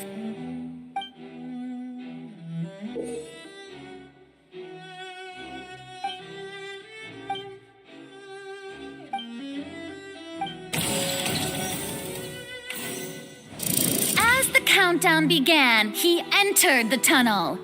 When the flatbed trolley passed, he opened the box and got into an altercation with Halsey, which caused the loud thud. He did not realize that this sound could be heard by everyone in the opera house, which is why he claimed earlier that he could not hear the sound.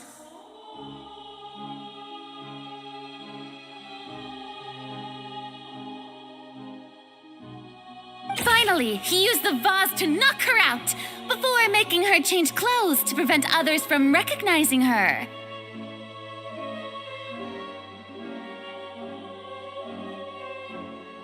At this time, Cowell arrived in the tunnel, having heard that strange noise, and caught Linny red-handed. So Linny proceeded to knock him out too before stuffing him into that box. Afterward, Linny passed the unconscious Halsey to his accomplice through the magic box in the audience stands, before operating the devices such that Cowell's death would be ruled an accident.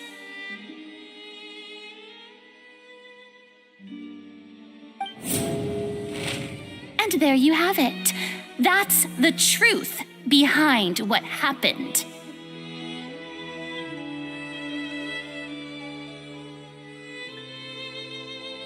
Does the defendant's side have any objections to Lady Farina's description of the events? The key to refuting Lady Farina is the order of events, what Linny experienced, and what he saw.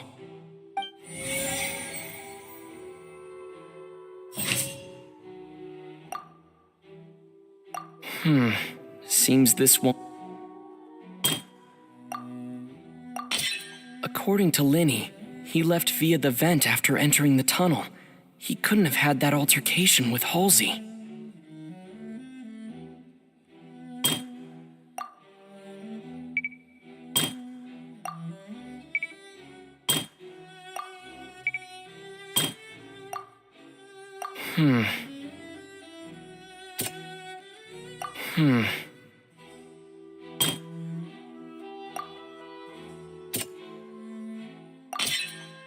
Linny...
Linny did not take part in the underground altercation. He only witnessed traces of the aftermath. Attention! Ace Detective Paimon has something to say!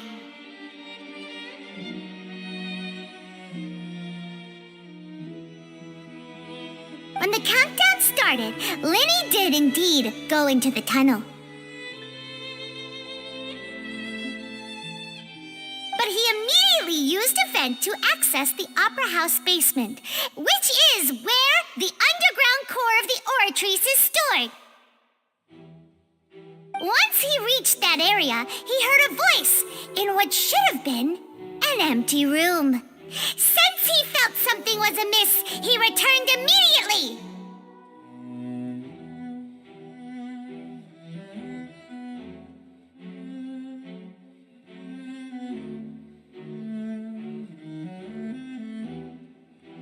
The crime scene had already developed by the time he reached the tunnel again, and in order to complete the magic trick, he did not remain there for any length of time.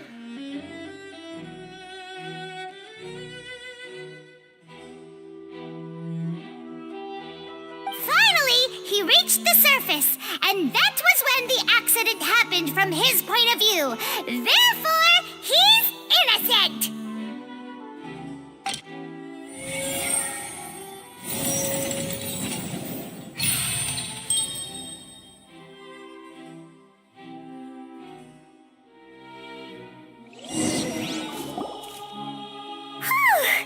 Paimon did it! Paimon actually managed to say all that! Wasn't it awesome? In other words, you believe that he knew nothing of the incident? That's right!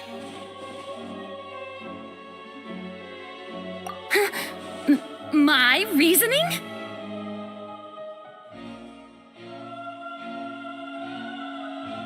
If that's the case, then if Carol hadn't entered the tunnel, who was the entire setup meant to kill?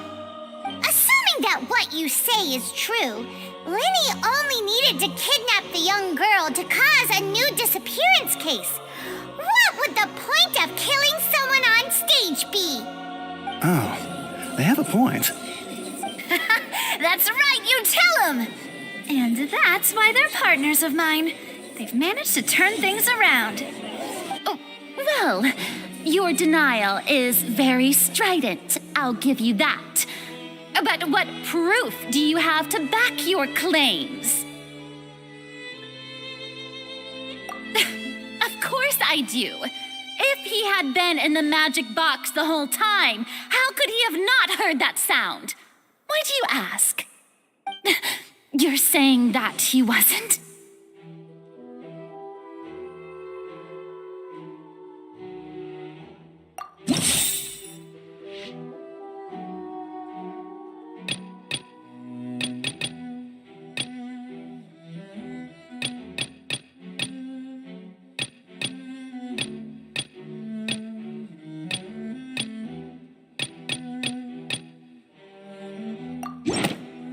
Sure we don't need to give this more thought. Paimon thinks there's something off here.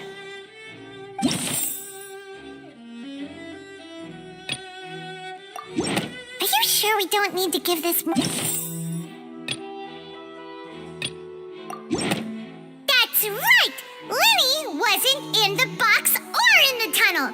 That's why he didn't hear anything strange during the performance. This means that when the crime happened, Linny had already entered the basement via the vent. The same clue you used to disprove his alibi has now become the best proof! How do you like that? Well played. To think you'd use such logic. Well then, if it wasn't Linny who committed the crimes, then who was it?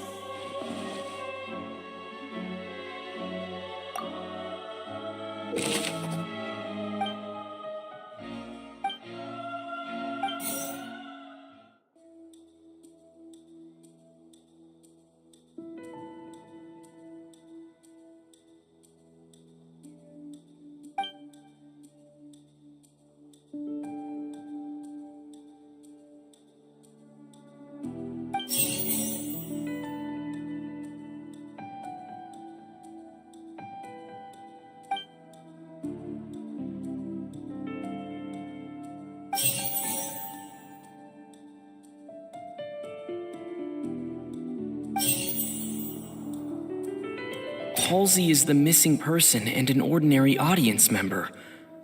Or did she have her own scheme all along? Could there have been a third person involved? Is that really a possibility?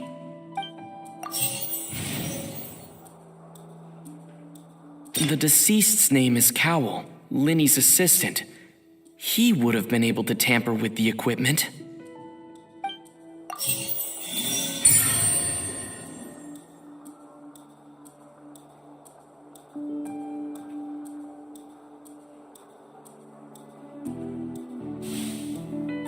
Huh? That can't be right. Are you serious? The killer was, in fact, Cowell, the deceased! Oh, is that so? How interesting!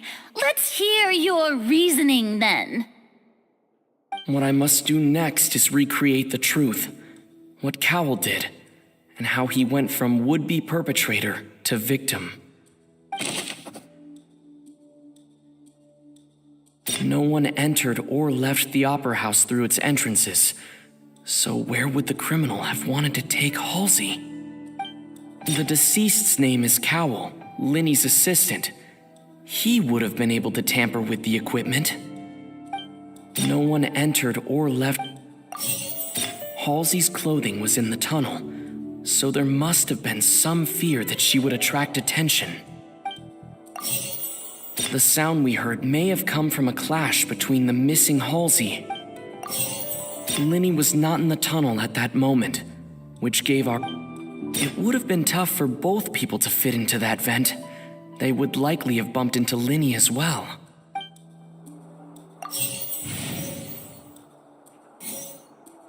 Halsey's clothing was in... The sound we heard may have... No one entered or... The deceased's name...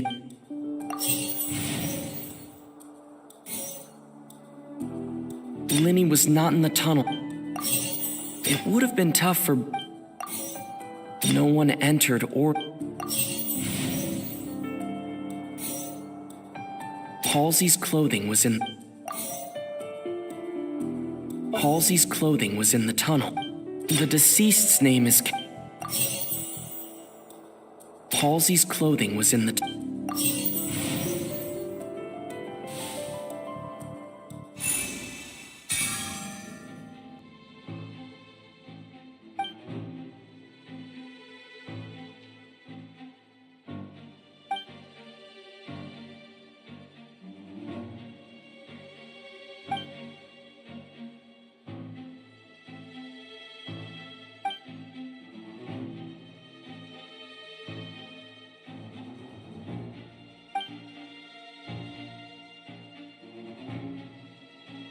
What's wrong, Traveler? Are you still having trouble figuring things out?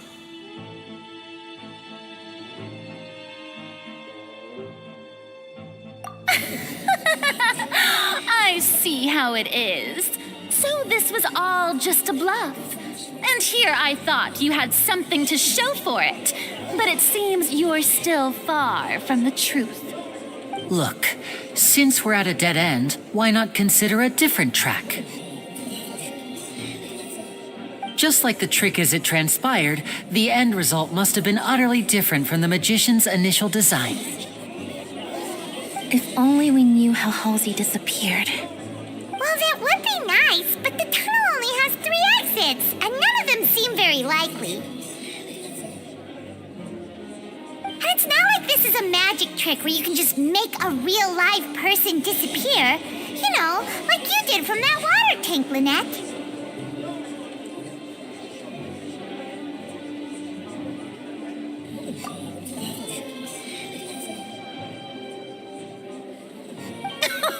Excuse my interruption, dear opponents, but do you not see that the crowd is growing impatient?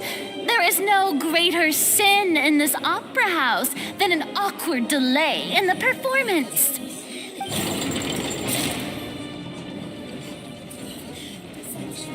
If the defense is unable to make further effective arguments, we will move on to the next stage of the trial.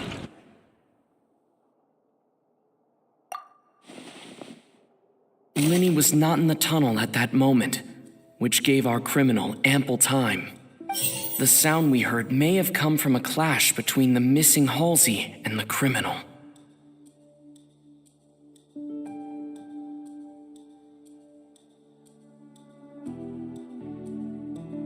The deceased's name is Cowell, Linny's assistant. He would have been able to tamper with the equipment.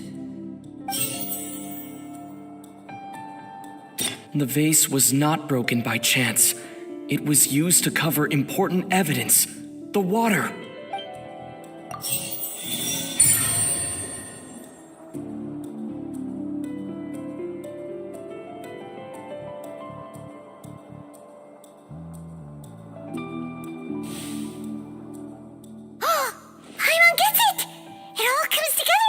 Disappeared instead of being kidnapped? Lynette escaped from the water tank, vanishing gradually and leaving only clothes behind.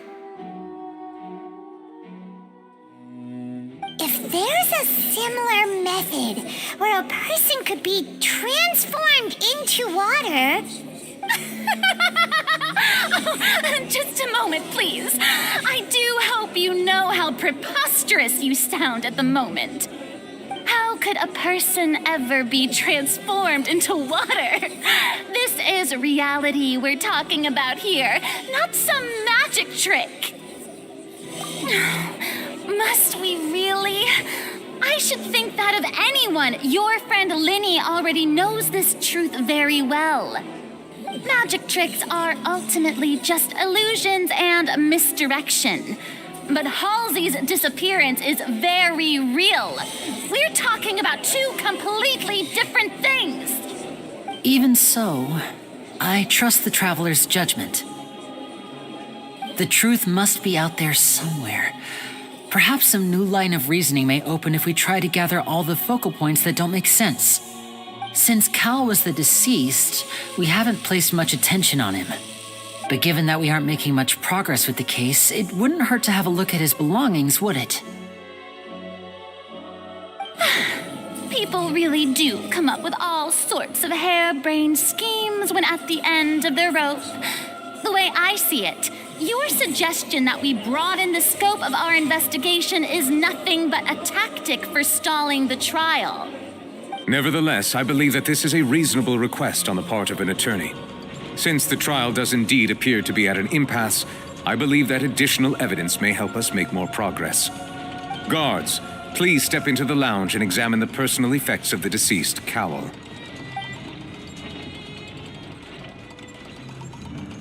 We are still examining the items, but we have already made critical progress that we feel must be shared with everyone post-haste. We discovered several test tubes of fluid within Cowell's baggage, each labeled separately. The notebook in his backpack claims that these fluids are water from the primordial sea. The primordial sea? The note's contents also indicate that Cowell belonged to an organization that sells illegal drugs and that he had an accomplice.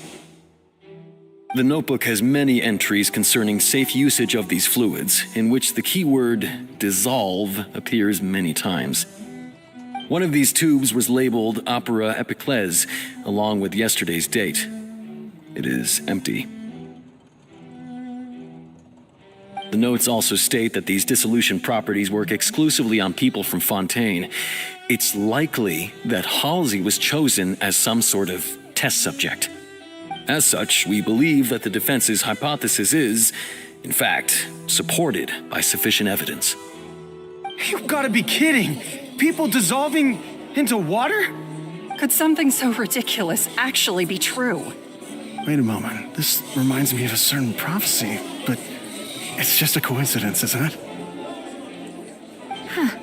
If people can become water, does that mean that the water tank's real use was as a means to hide water stains?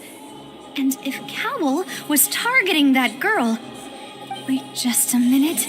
Could that mean... You two, with me, quick! Demoiselle, wait! What about your partners? Let's go. Just trust me. Order! Order! It is undeniable that further examination of the deceased's personal effects has yielded some surprising results, but we cannot yet verify the veracity of these clues. Still, let us assume that these clues are indeed authentic, albeit with the understanding that Ms. Halsey has yet to be found. Guards, please continue examining the items along these lines. Mr. Linney, it appears your hypothesis is supported by the evidence, so please continue speaking. Of course. Thank you, Your Honor. If we uphold this hypothesis, I believe that many of this case's seemingly unrelated clues can be connected together. Right! Like the metal hook! That one didn't make sense at all. Let's think about this. Cowell's methods must have something to do with that water from the primordial sea.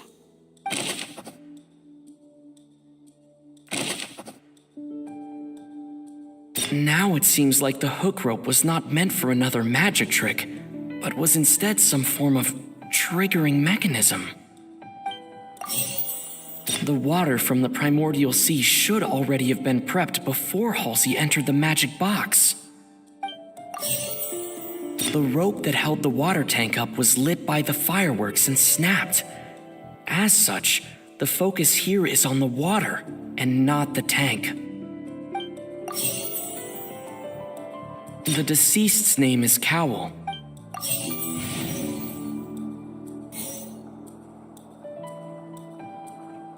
Lynette was in the magic... I remember the water from the Now it seems like the rope that held the water... The deceased's name is... Lynette was in the magic...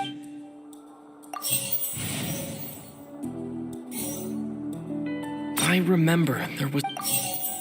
Now it seems like the rope that held the water... The deceased's name is Cow... I remember there was some...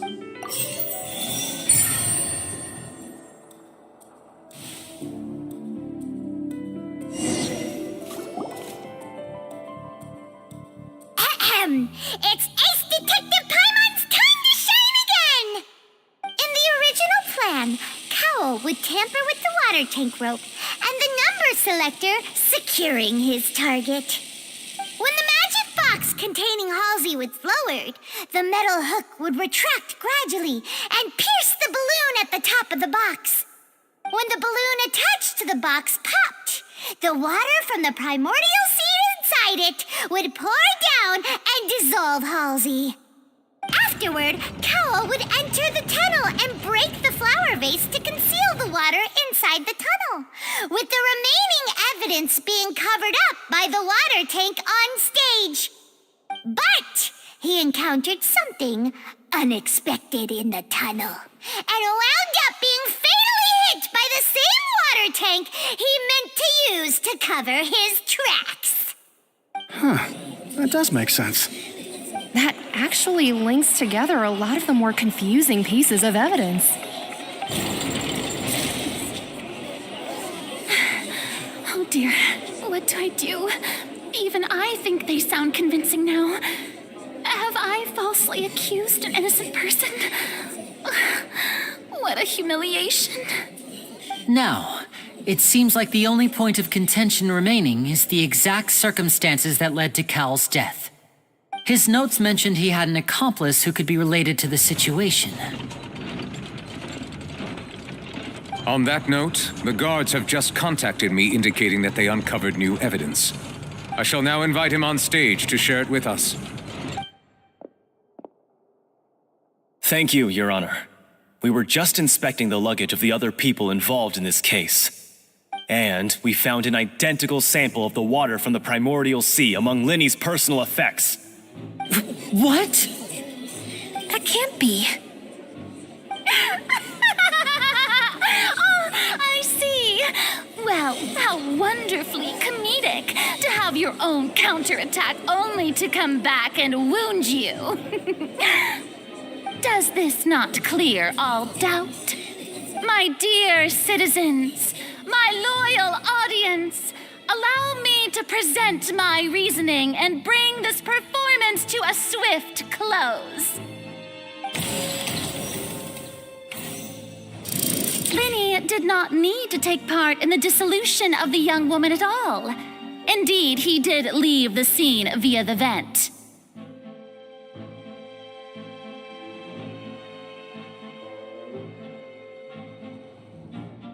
Having made modifications to the props beforehand, his accomplice Cowl then caused Halsey to vanish using the water from the primordial sea. But upon his return, in cruel avarice, Linny desired sole credit and prepared to do away with his partner in crime. Ultimately, he knocked Cowl out, and the tool meant to cover the crime up also became a murder weapon. Now, as much as I regret having come to such a viciously straightforward conclusion, it does seem that the famed Fatui is quite the cold-blooded and ruthless organization. Am I right, Mr. Linny? We've used up all the evidence we collected. There's no way for us to make a rebuttal here. Is this the end of the road?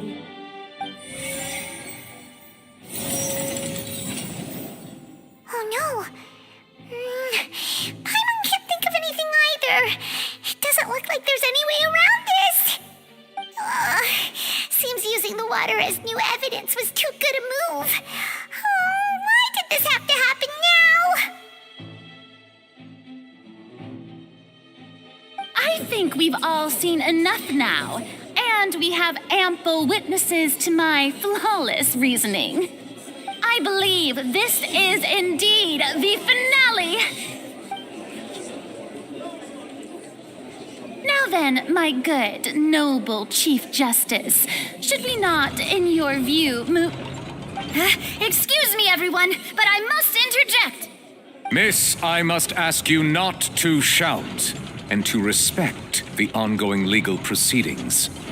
Oh, come on. Don't be hasty. I have a good reason for interrupting, you know. Now, would anyone here like to take a little break from all this debate and see a little magic? I'll show you an amazing trick, one that can bring a young woman who has disappeared back in the flesh, right before your very eyes. Please, do the honors, Mr. Linny, if you would be so kind. What in the world is she saying? No offense, miss, but miracles like that are beyond my scope as a magician.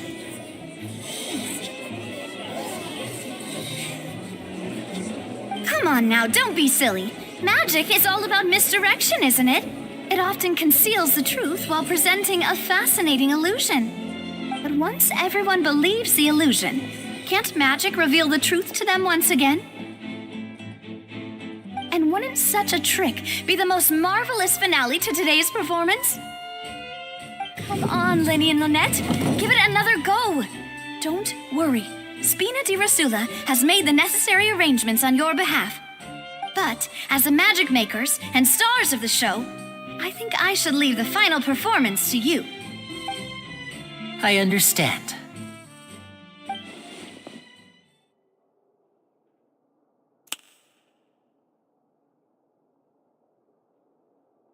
And voila!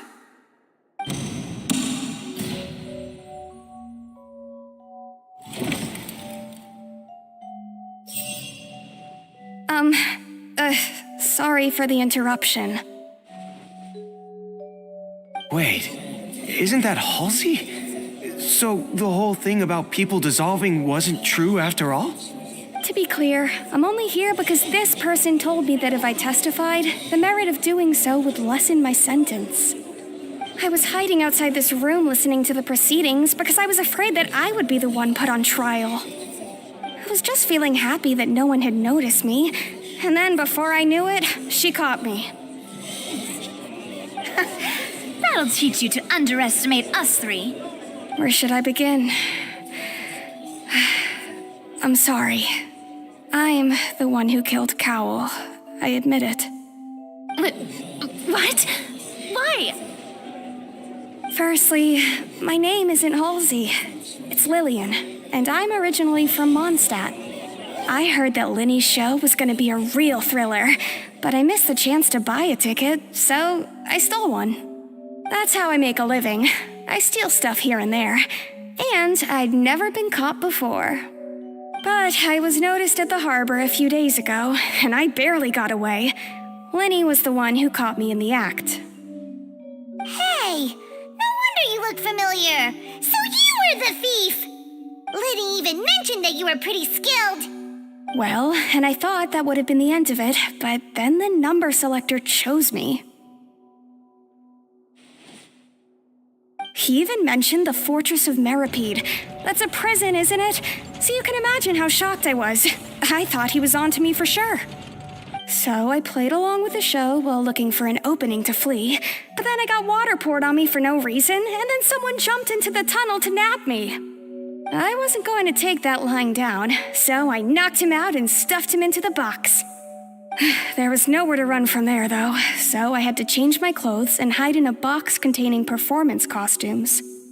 I slipped out after the first guard arrived at the scene and continued hiding inside the opera house. Can a person even hide in there?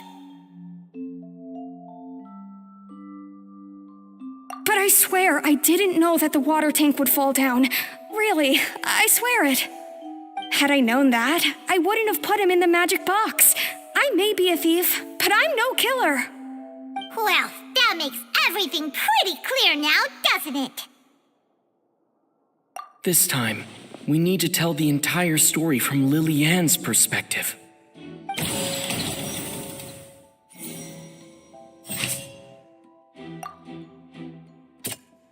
Hmm.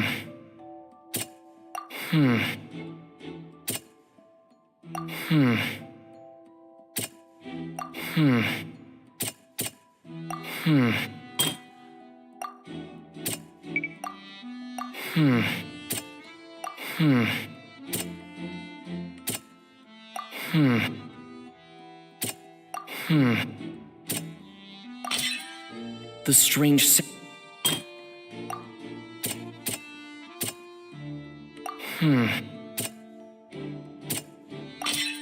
The flower.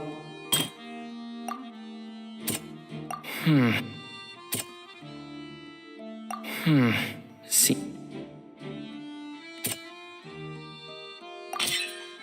Lily-Ann was afraid that she would be recognized if she left, so she changed clothes and hid, biding her time. Just what one might expect of an experienced thief. And it's Ace Detective Paimon time!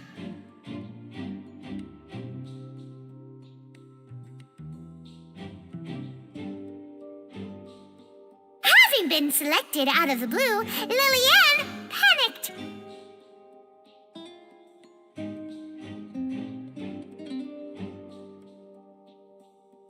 Her panic only intensified after she entered the tunnel and had water poured on her head.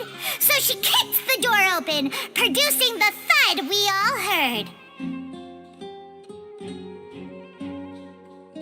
Hearing the commotion, Cowell leapt into the tunnel, only to discover that Lily-Ann had not dissolved.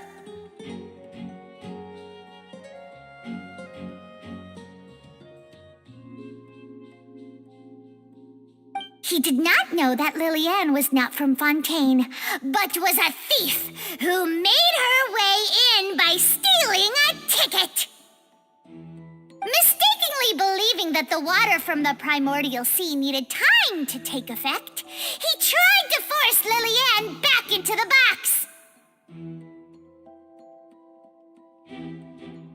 The two broke the flower vase during the struggle, but Lily-Ann came out on top, knocking Cowell out and putting him in the box. With no way of escaping, she changed her clothes and hid in the costume trunk until the performance ended.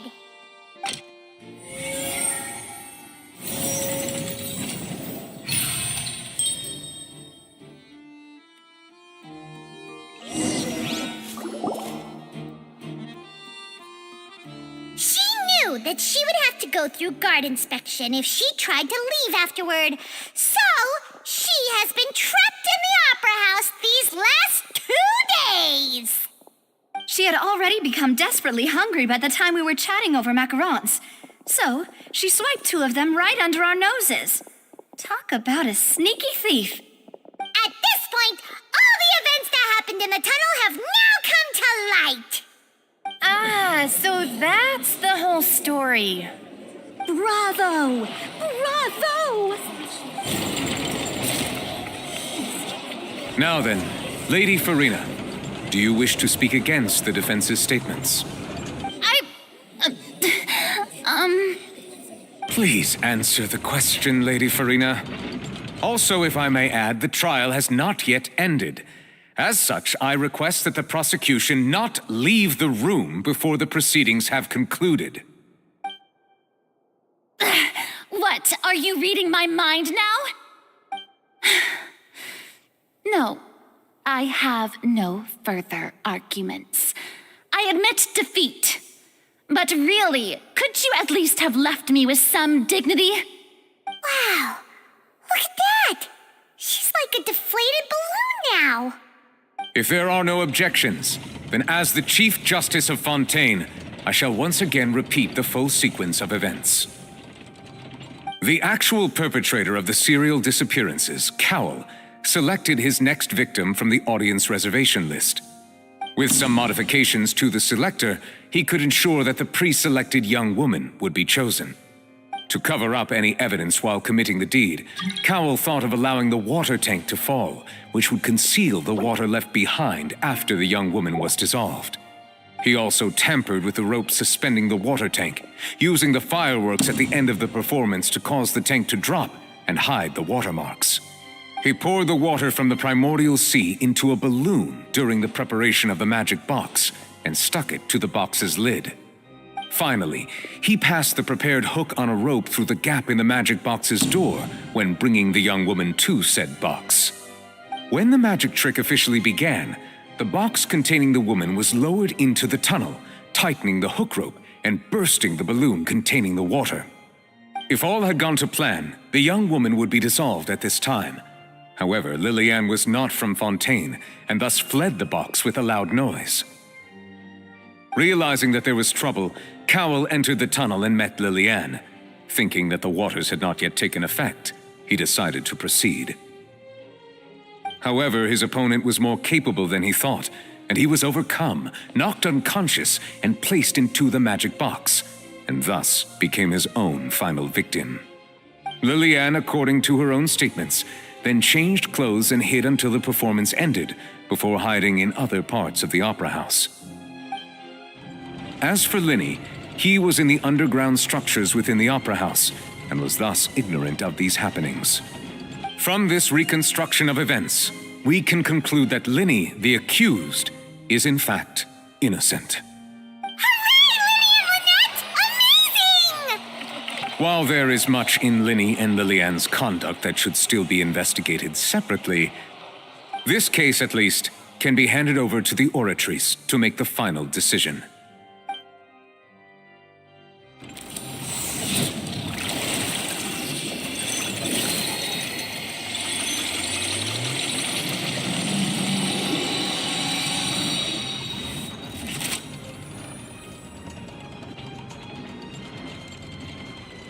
As such, Linny and Lynette are officially declared not guilty.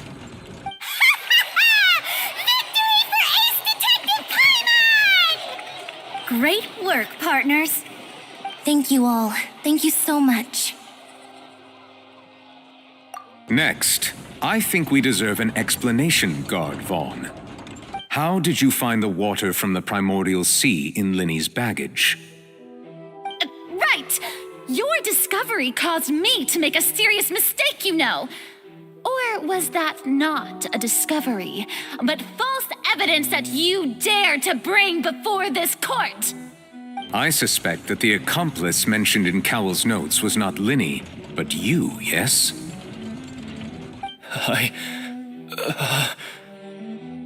I'm sure you know what you must do to lessen your sentence.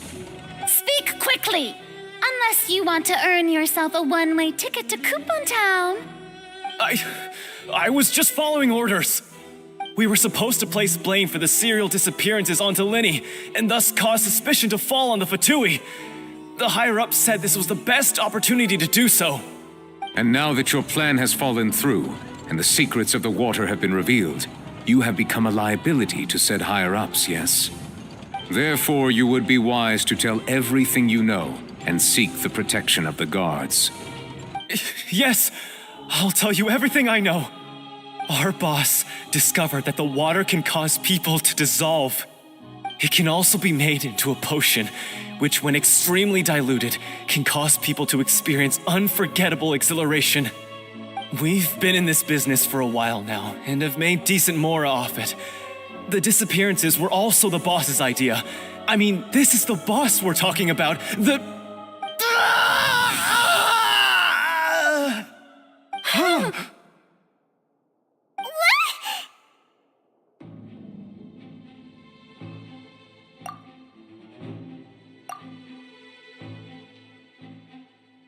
And now he can no longer talk.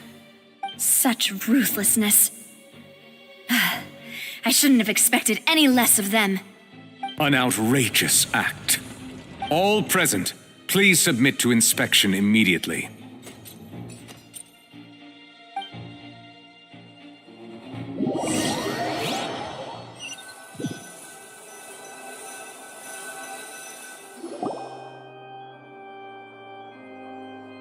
So, we're just going back now? That's true, but... Traveler, Paimon, please wait.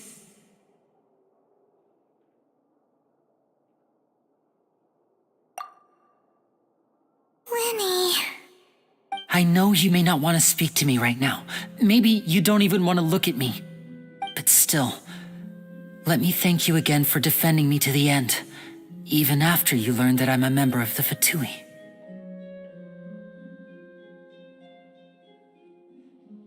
I guess. But regardless, I'd like the opportunity to set things straight. I didn't approach you with any ulterior motives or ill intent. I've spoken to you as myself, just plain Linny this entire time. As for why I'm a Fatus, it's because the goals of the House of the Hearth align with those of an orphan like me. That's all. That was how Father, who you might know as the Knave, approached recruiting us back then too. The Knave? The one who controls the House of the Hearth? She's your father?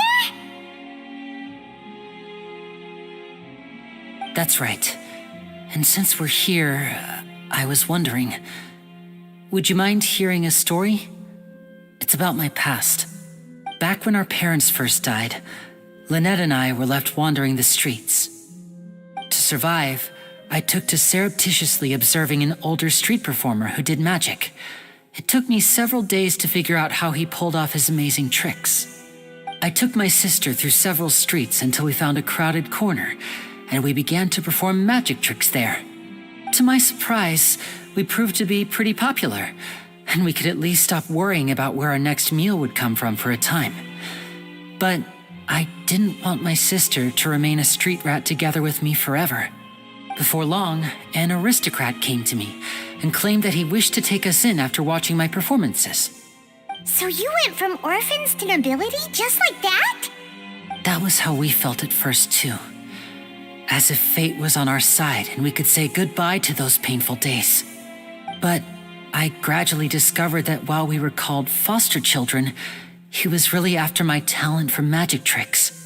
He would constantly take me to all sorts of banquets to garner attention, which he would then use to expand his social circles. That doesn't seem too bad either. Better than roaming the streets at any rate. It took a while for me to realize just how dark his heart really was. After one particular performance at a banquet, I discovered that Lynette was not on the same return vehicle as me. I waited a long time after we returned home, but she did not come back. I went to that noble's bedroom and asked him about her whereabouts. The answer he gave me was, she caught the eye of the most eminent person at the banquet, so I sent her over as a gift.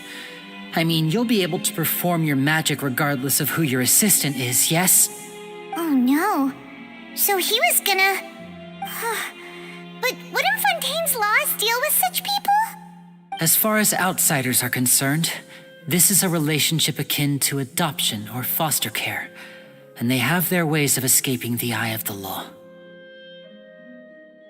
I managed to ferret out the location of the mansion of that so-called eminent person and hurried through the night.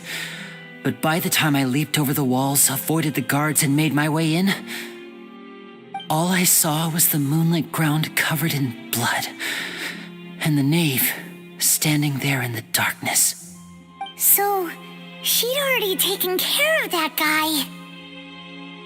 That's right. She had rescued my sister before she could come to any harm, and had even discovered several girls hidden in a basement, all of them orphans. Father, the knave, might have seen something in me, and so she made me an offer. The House of the Hearth welcomes you, for your interests align with ours. Here, none will ever betray you. Indeed, betrayal shall never be permitted here. I was hesitant to trust her. I had just been betrayed by nobles. But she was also quick to destroy the noble who had taken us in at first, giving us back our freedom. Oh, so that's how the two of you joined the House of the Hearth. She has her own plans. She has gained permission from the Tsaritsa to first use the Gnosis' power once she obtains it. She plans to use it to find a way to break the prophecy and save Fontaine. So, she believes in that prophecy too? That's right. The whole House of the Hearth is currently working to combat that crisis. Today's case has also proven that people from Fontaine can indeed dissolve into some sort of water, thus further supporting the prophecy. All of us house members here, Lady Arlecchino herself included, are from Fontaine. We won't give up on defending our homeland. To us orphans, the only connection we have left to this world, apart from our family, is our homeland. So, from small deeds like distributing magic pockets to huge schemes like stealing a Gnosis, everything is aimed at dealing with that prophecy.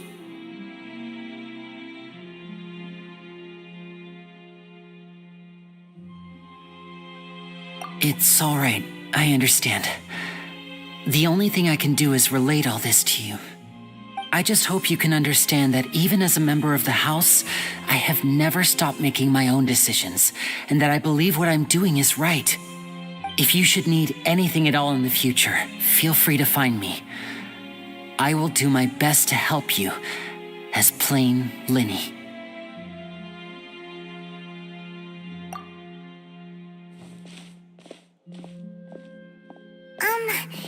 Bye, Linny!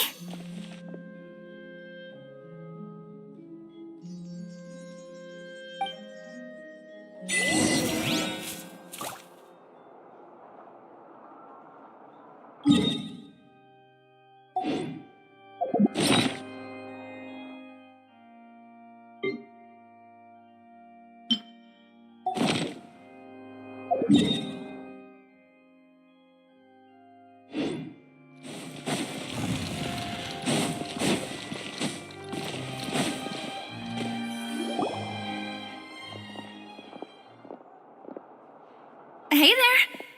What was with the disappearing act you pulled right as the trial ended? Were you looking for us, Navia? Well, this whole thing isn't exactly over, is it? I do feel that we're getting closer to solving the serial disappearances case, though. Don't you think so, too? Huh? What's wrong, my dear partner?